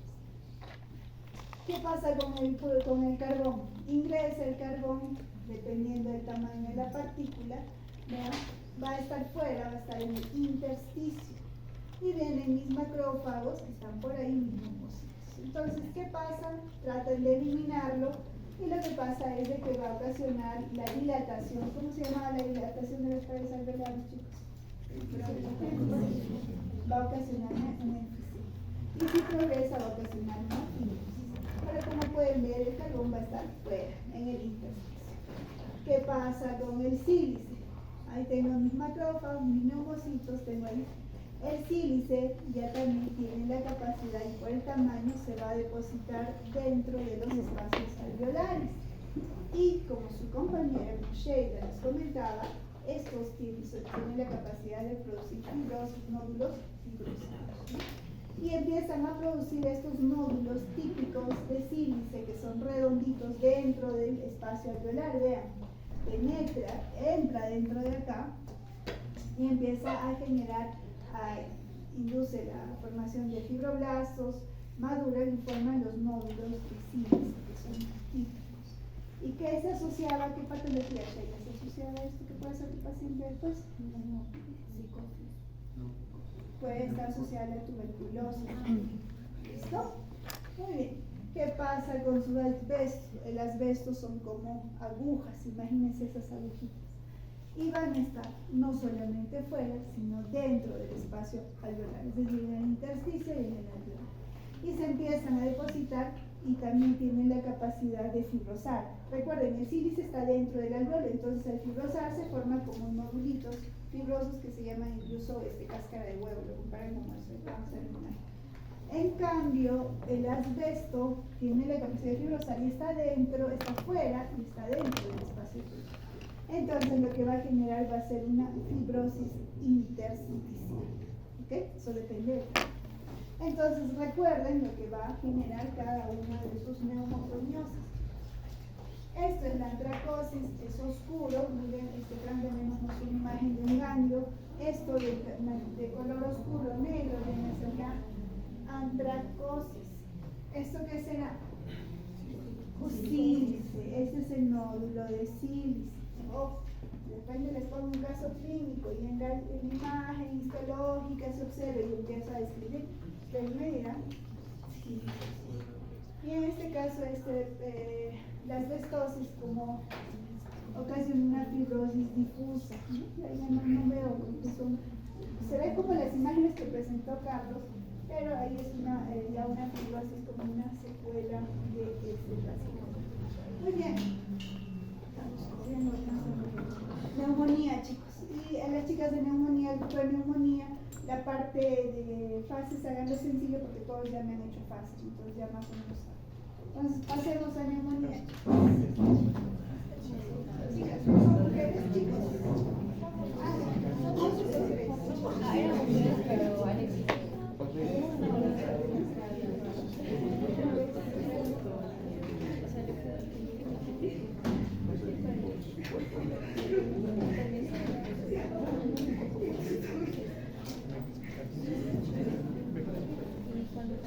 Buenas noches, doctora. Buenas noches, compañeros. El día de hoy vamos a hablar acerca de lo que es la neumonía aguda. Bien, para poder definir, hemos tomado algunos conceptos, sobre todo de la OMS, que nos interesa hacer una infección aguda que afecta a los pulmones, y por ende los alvéolos, que ya sabemos que son pequeños sacos, se van a llenar de aire y cuando una persona respira van a estar llenos de pus y de líquido. Y se nos indica que va a ser la causa infecciosa más frecuente de muerte en niños en todo el mundo. Según el Estado peruano, ya también va a ser una complicación de una infección respiratoria aguda, que a un inicio puede empezar como un simple resfrío, o por ejemplo, secreción nasal, tos y fiebre, pero luego ya se llega a comprometer lo que son pulmones y esto va a ocasionar una dificultad para poder respirar. Entonces, como conclusión vamos a decir que la neumonía va a ser una infección que inflama los sacos aéreos o alveolares como tal de uno o ambos pulmones. Entonces, estos se van a llenar de líquido o pus o material purulento, lo que provoca tos con flema, fiebre, escalofríos y por ende dificultad para respirar. Bien, vamos a hacer una diferencia entre lo que viene siendo neumonía adquirida en la comunidad, neumonía nosocomial y bueno, neumonía intrahospitalaria, ¿no? Esto lo podemos entender también como neumonía extrahospitalaria. ¿Qué quiere decir? Básicamente es la que se adquiere fuera del hospital y tiene tres causas principales, ¿no? Bacterias, virus y hongos, sobre todo bacterias y virus. Es lo que nos dice Robbins. Ahora, neumonía nosocomial básicamente va a ser aquella neumonía que se desarrolla 48 horas después de una intubación endotraqueal y puede ser por una aspiración de lo que son bacterias. Y la intrahospitalaria básicamente es una neumonía adquirida cuando el paciente está en un centro de salud como tal. Puede ser por bacterias, también por inhalación de algunos aerosoles o bueno, por diversos virus, ¿no? Lo que queríamos diferenciar aquí más que todo es que, por ejemplo, en este cuadro nos dicen, a veces es muy difícil, se nos indica que diferenciar la causa de una neumonía adquirida de manera extrahospitalaria, o sea, si es bacteriana o si es viral. Entonces, para eso se nos indica que si esta es menor de 5 años, es más que todo por virus, y si es mayor de 5 años, puede ser más que todo por bacterias. Bien, entonces según Robbins, como les expliqué, extrahospitalarias e intrahospitalarias. ¿Qué nos quiere decir esto? Básicamente, en hospitalarias, las personas sanas van a adquirir esta infección en un entorno normal y puede ser vírica y bacteriana. Se nos indica en este punto que para poder diferenciar las causas utilizamos la procalcitonina, que no es tan específico, por así decirlo, pero se nos indica que va a estar más elevado en algunos aspectos víricos.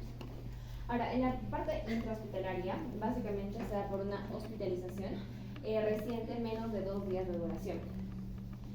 También otro factor de riesgo puede ser que vengan de una residencia de ancianos o de algún centro asistencial de larga estancia, ¿no? También si el paciente tuvo alguna visita previa al hospital, alguna consulta de hemodiálisis y también si tuvo un tratamiento antibiótico intravenoso, bueno, se está cursando una quimioterapia como tal. Entonces, como ven estos cuadros, Hay ciertos tipos especiales de bacterias y virus para la hospitalaria y para intrahospitalaria. Le vamos a explicar más. Ya. Bueno, empírica, es importante ver esto, Staphylococcus aureus, que puede ser resistente a la meticilina o sensible a la meticilina. También está la Pseudomonas aeruginosa y Streptococcus pneumoniae. Bien. Entonces, en la empírica lo que sucede es que se presenta, debemos entender que este va a ser más leve y sin secuelas en comparación a la bacteriana. Entonces, en este caso vamos a presentar fiebre, cefalea, mialgia y en algunos casos se puede dar lo que es el edema y el exudado. En estos casos, básicamente la relación de ventilación y perfusión va a estar alterada y puede generar una hipoxemia. Ya. Ahora, cuando hablamos de un origen bacteriano, tenemos todos estos, por ejemplo, Streptococcus pneumoniae, Staphylococcus aureus también.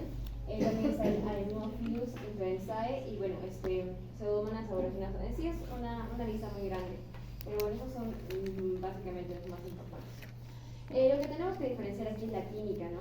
En este caso, ya también, esta va a tener una fiebre que es de inicio brusco, o sea, va a ser más letal. Fiebre de inicio brusco, los escalofríos se pueden acompañar de temblores. La tos va a tener un esputo, que puede ser en algunos casos un poco purulento, o sea, amarillo y verdoso. En casos obviamente mucho más graves se produce hemoptisis y en algunos casos pleuritis, ¿no? Que produce el clásico dolor pleural por el roce de lo que son las hojas de la pleura. Esta suele ser controlada con antibióticos y mejora de 48 a 72 horas después de ser usados estos antibióticos. Hablemos de los patrones morfológicos que tienen la neumonía. Nos menciona que vamos a ver la bronconeumonía y la neumonía lobular. Más que todo la diferencia es que algunos la bronconeumonía va a tener una clasificación, nos dice como parcheada, mientras que la neumonía lobular más que todo va a tener una clasificación que va a afectar más que todo el pulmón, incluso ambos pulmones o la mayoría del lóbulo del pulmón. Hay que resaltar que la bronconeumonía va a tener unos focos, los cuales van a ser focos de bronconeumonía, los cuales se van a clasificar por una inflamación aguda supurativa.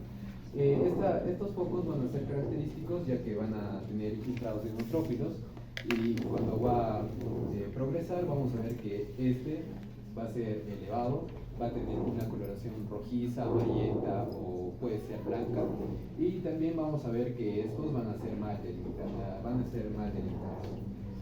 Dicho esto, hablemos de las fases que se van a dar en la neumonía congestiva. Nos menciona que vamos a la congestión. El pulmón aparece tres cosas, ¿no? Pesado, rojo y pastoso. Se caracteriza más que todo la congestión vascular y el líquido de edema intraalveolar, ¿no? Contiene escasos neutrófilos y la presencia de bacterias en ocasiones numerosas. Como vemos en la imagen de la superior hacia la izquierda, vamos a ver la hepatización roja. ¿Qué pasa en esta fase? Se produce el exudado masivo y confluente en el que los neutrófilos entran y los eritrocitos y la fibrina llenan los espacios alveolares. Como se puede ver aquí, estos pequeños puntitos van a ser los eritrocitos que van a estar entrando. Vamos a ver el lóbulo, se aprecia rojo, firme y sin aire. En la imagen inferior vamos a ver la hepatización gris.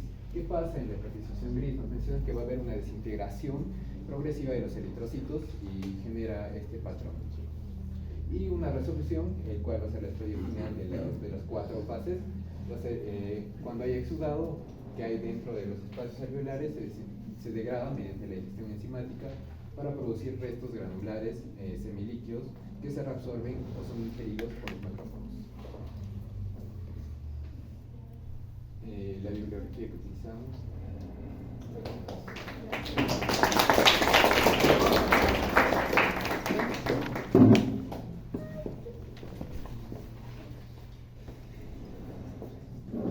Lo que quiero que recuerden ya, las fases de la neumonía era que ustedes me coloquen lo que acaba de escribir Augusto, la fase congestiva. Tiene que recordar cuándo se dice neumonía intrahospitalaria y cuándo se dice extrahospitalaria. ¿Por qué? Paciente que está hospitalizado y lo mando a casa 24 horas, 48 horas y hace una neumonía, lo catalogo intra o extrahospitalario, ya está de alta. Intra, van a tener que leer, porque obviamente si es que está hospitalizado y lo manda a casa, y depende de cuántos días, días. me leen, porque eso va a entrar.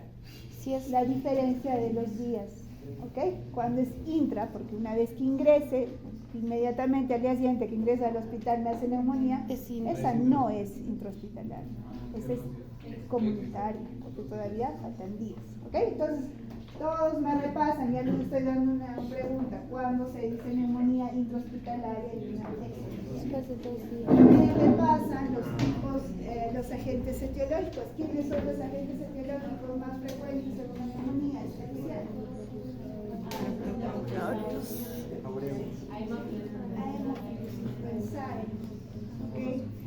Ahora, lo que es y el agente etiológico intrahospitalario más frecuente bacteriano, ¿cuál es? Staphylococcus aureus. Entonces todos me repasan los agentes etiológicos, todos. Ahora, entre lo que es bronconeumonía y neumonía lobar, ya su compañero ya les ha explicado, no voy a pasar mucho. Vamos a hablar de lo que son las fases, que sí quiero que recuerden. Primera fase, ¿cuál era Augusto? Congestión vascular. Recuerden, como hay una neumonía, hay inflamación, ¿de dónde vienen los polimorfonucleares? De los vasos, entonces los capilares. Los capilares se van a congestionar en primera fase. Segunda fase, ¿cuál era? Hepatización roja. ¿Qué pasa? Los capilares están congestionados y a través de las paredes alveolares no solamente pasan polimorfonucleares, sino también van a pasar glóbulos. Entonces, mi pulmón, porque ustedes han tocado pulmón, es blandito usualmente.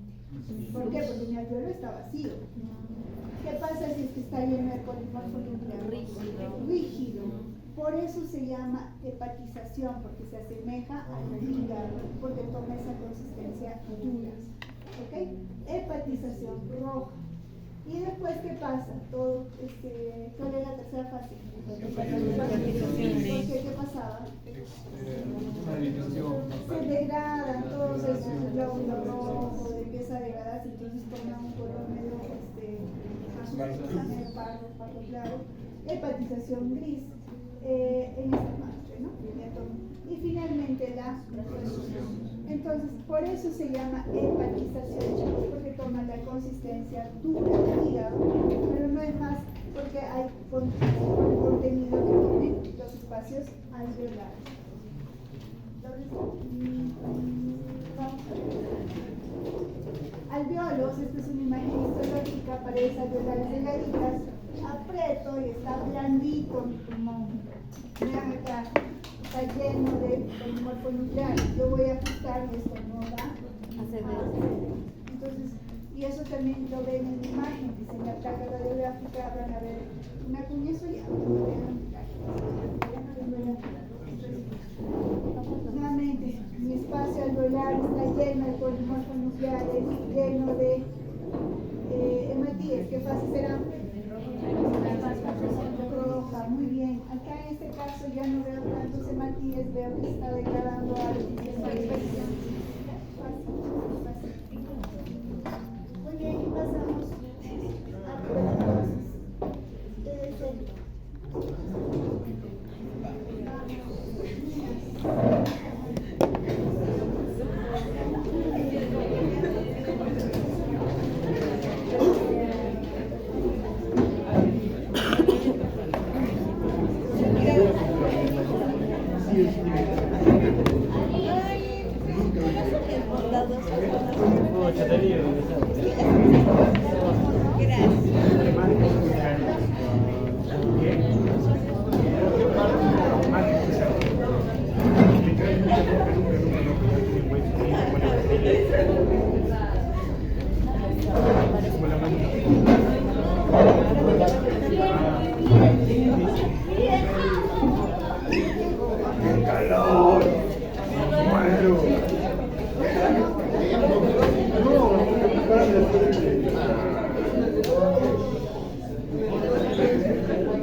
otras preguntas de examen. Vamos,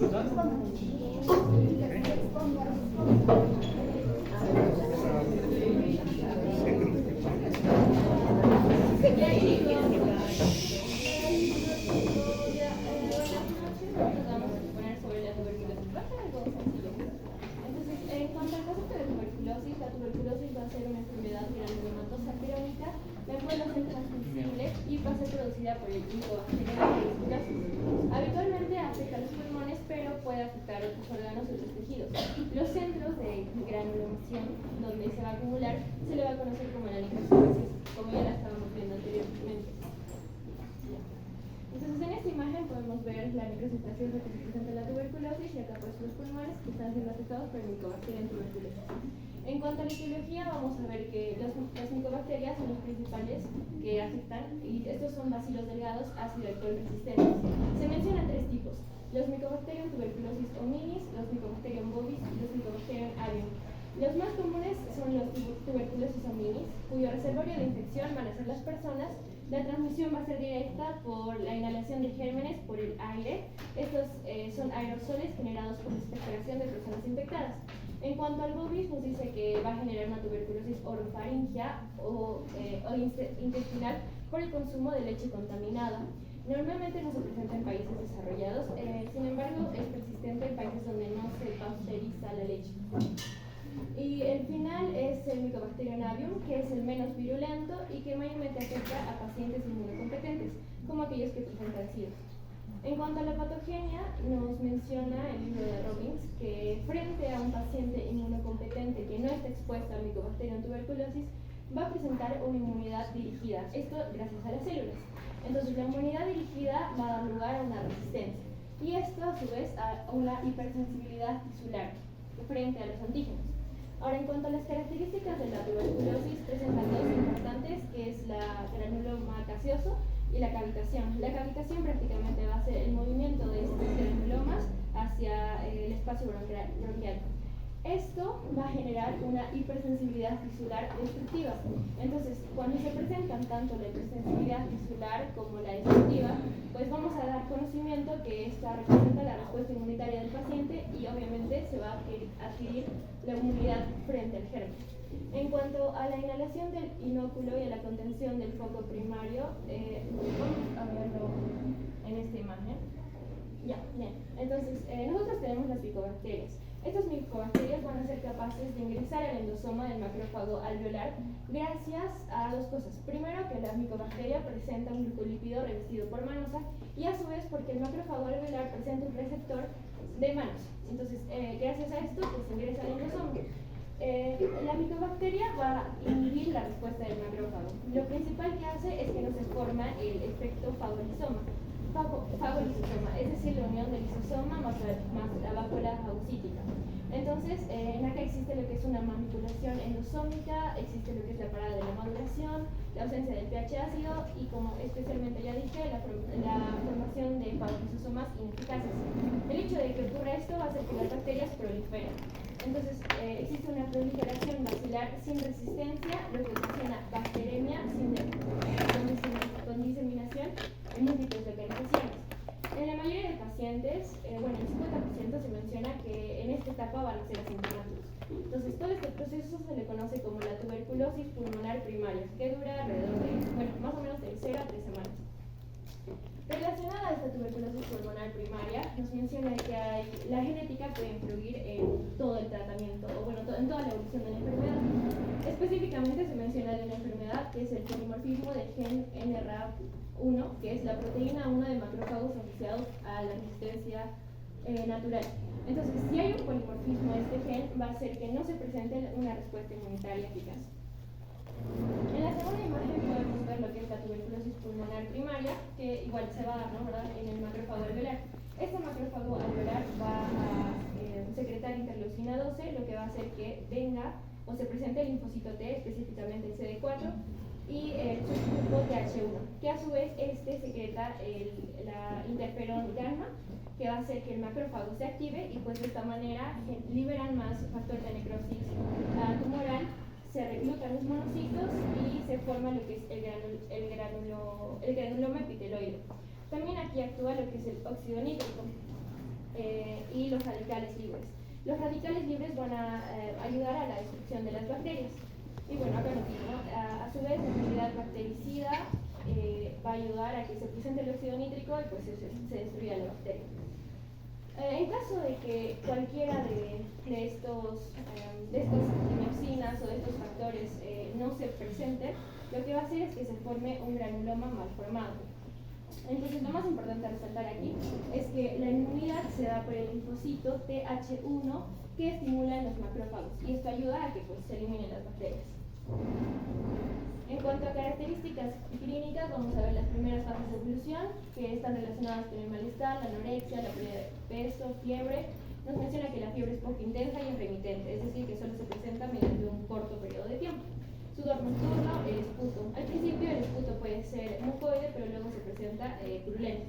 También en la cavitación el esputo se presenta con bacilos tuberculosos. Entonces, estas primeras fases de evolución normalmente están relacionados a las citocinas liberadas por los macrófagos. En este caso estaríamos hablando de la interleucina 1 y el factor de necrosis tumoral. En otros casos también se puede presentar hemóptisis, dolor pleurético por la extensión de la enfermedad. Y en cuanto a las manifestaciones extrapulmonares, podemos ver que, por ejemplo, la salpingitis tuberculosa se puede presentar en forma de infertilidad y la meningitis tuberculosa en forma de cefalea y defectos neurológicos. En cuanto al diagnóstico, va a ser necesario que se hagan exámenes físicos como radiografías y normalmente en la radiografía vamos a ver que en el vértice del pulmón se identifica cavitaciones, pero no es suficiente ya que nosotros necesitamos hacer un examen de esputo y pues en el examen de esputo se va a ver algo.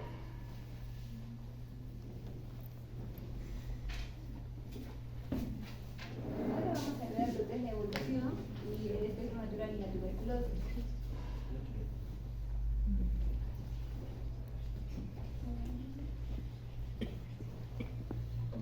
Como podemos ver acá, primero sucede lo que es la infección primaria.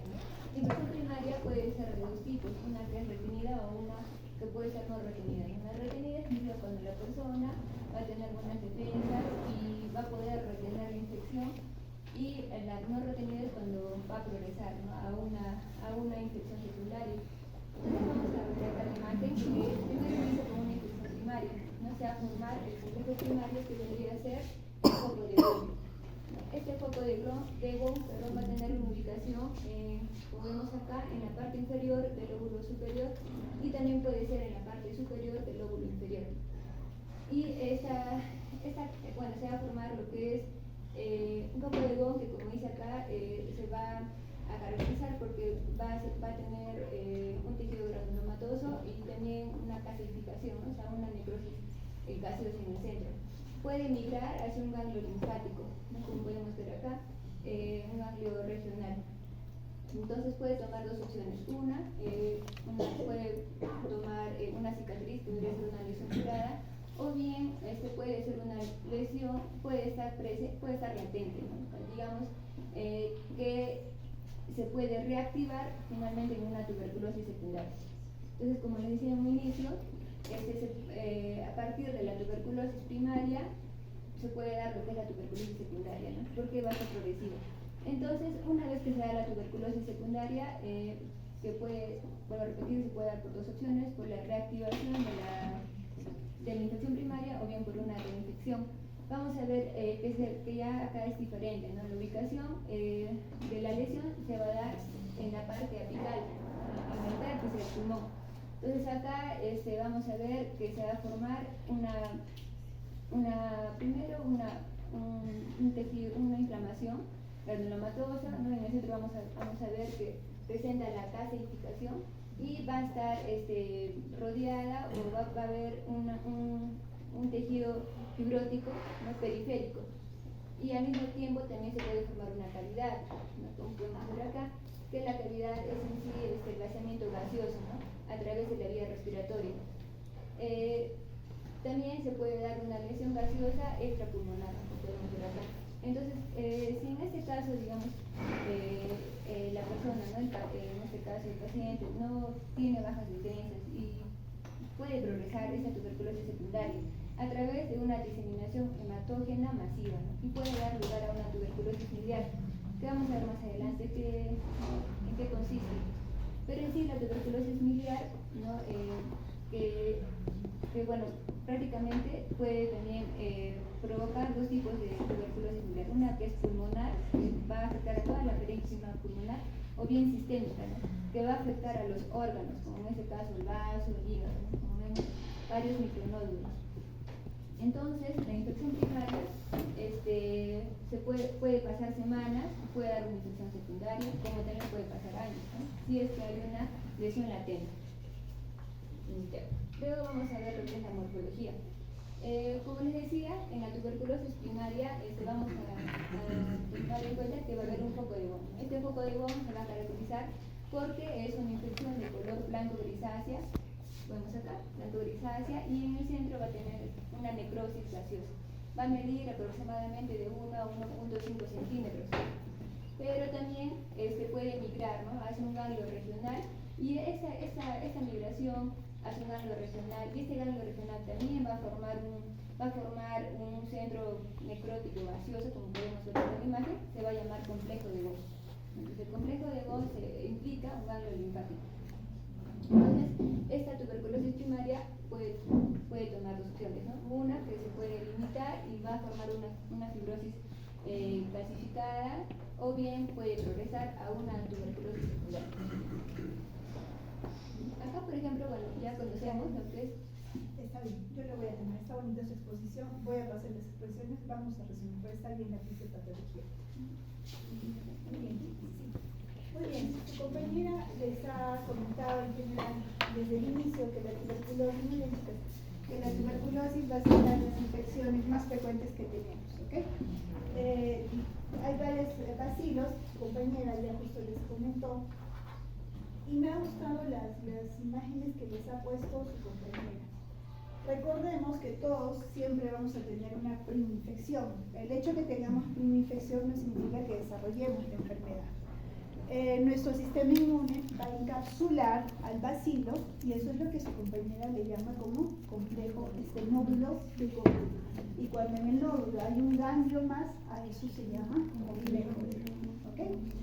Cuando el paciente que ya ha tenido el primer contacto, y la gran mayoría de estudiantes de medicina ya hemos tenido el primer contacto, si por alguna razón bajan nuestras defensas, de esa inflamación granulomatosa, del granuloma del cual les habló su compañera, van a salir los bacilos, es decir, de esos nodulitos, de la inflamación del nódulo que tenía ahí, ¿no? Están atrapados ahí, pero si bajan las defensas, salen los bacilos y nosotros hacemos una enfermedad secundaria. Ahí estamos recién haciendo una infección pulmonar. ¿Listo? Entonces, le gusta, necesita aire al inicio. Entonces, ¿qué va a afectar? Los ándices. Por eso hacen las cavitaciones en los ándices. Y cuando en esa cavitación coge un vaso sanguíneo, va a hacer la diseminación hematógena. Y es donde nosotros hacemos una TBC miliar, porque infiltra a todo el pulmón. ¿Okay? Ahorita vamos a ver cómo se ve la TBC miliar. Y también puede hacer una tuberculosis secundaria. Lo más frecuente que vemos nosotros, por ejemplo, es a nivel de lo que es vértebra, mal de Bot. Tenemos tuberculosis a nivel de vértebra, tuberculosis a nivel de lo que son ovarios, trompas, sin dedos. Enteroperitoneal también vemos. Ok, entonces vamos a ver rapidito las imágenes para completar. Les voy a pasar las de las chicas, están muy bonitas. Recuerden qué es el nódulo de Bohm, qué es el complejo, eso voy a preguntar, chicos. Ojo, ya les hice dando preguntas a los que se han quedado. Tengo el bronquio de una lesión blanquecina tipo requesón. Esto es tuberculosis y acá tiene el ganglio. Entonces esto sería un complejo de Bohm que ya estaría bien. ¿Listo? La tuberculosis usualmente va a lo que son las ápices, las partes más aireadas. Es una lesión blanquecina. ¿Recuerden qué tipo de necrosis tenía? Gaseosa. Y como pueden ver, es un nódulo, es un único nódulo cuando es secundario pulmonar, pero cuando llega a vaso empieza a diseminarse y se hace como unas manchas blancas tipo arrocito por todo el pulmón. En la placa que ven en el pulmón, y ven estos nódulos blancos blancos, no solamente está juntito, sino ya está diseminado en todo el pulmón. A esto se llama tuberculosis miliar. Como secuelas, deja cavitaciones, paciente toma el tratamiento, pero a veces deja estas secuelas de las cavitaciones. Entonces, hacen bronquiectasia, recuerden, hay una dilatación de bronquios, también acá se genera moco, poco de infección, son pacientes que hacen neumonías frecuentes y por lo tanto a veces se decide extirpar todo ese lóbulo pulmonar porque realmente ya no decide. ¿Cómo hago el diagnóstico? Clínica, paciente que tose más de 15 días, ese sintomático respiratorio, que tenemos que hacer la prueba del SPUC. Cuando ustedes salen a hacer periferia, van a captar pacientes y ustedes mismos, a veces yo por ejemplo en mi salud hacía mis extendidos para buscar estos tipos de vacilos. ¿Listo? Vaciloscopía, placa y epidemiología me ayuda con la clínica de tuberculosis. En la parte de coloración, ¿qué coloración? Otra pregunta. ¿Qué coloración? Y en la histopatología es una inflamación crónica de tipo granulomatosa con necrosis tipo gaseosa. ¿Listo? Esa es la parte histopatológica. Entonces tengo múltiples nódulos.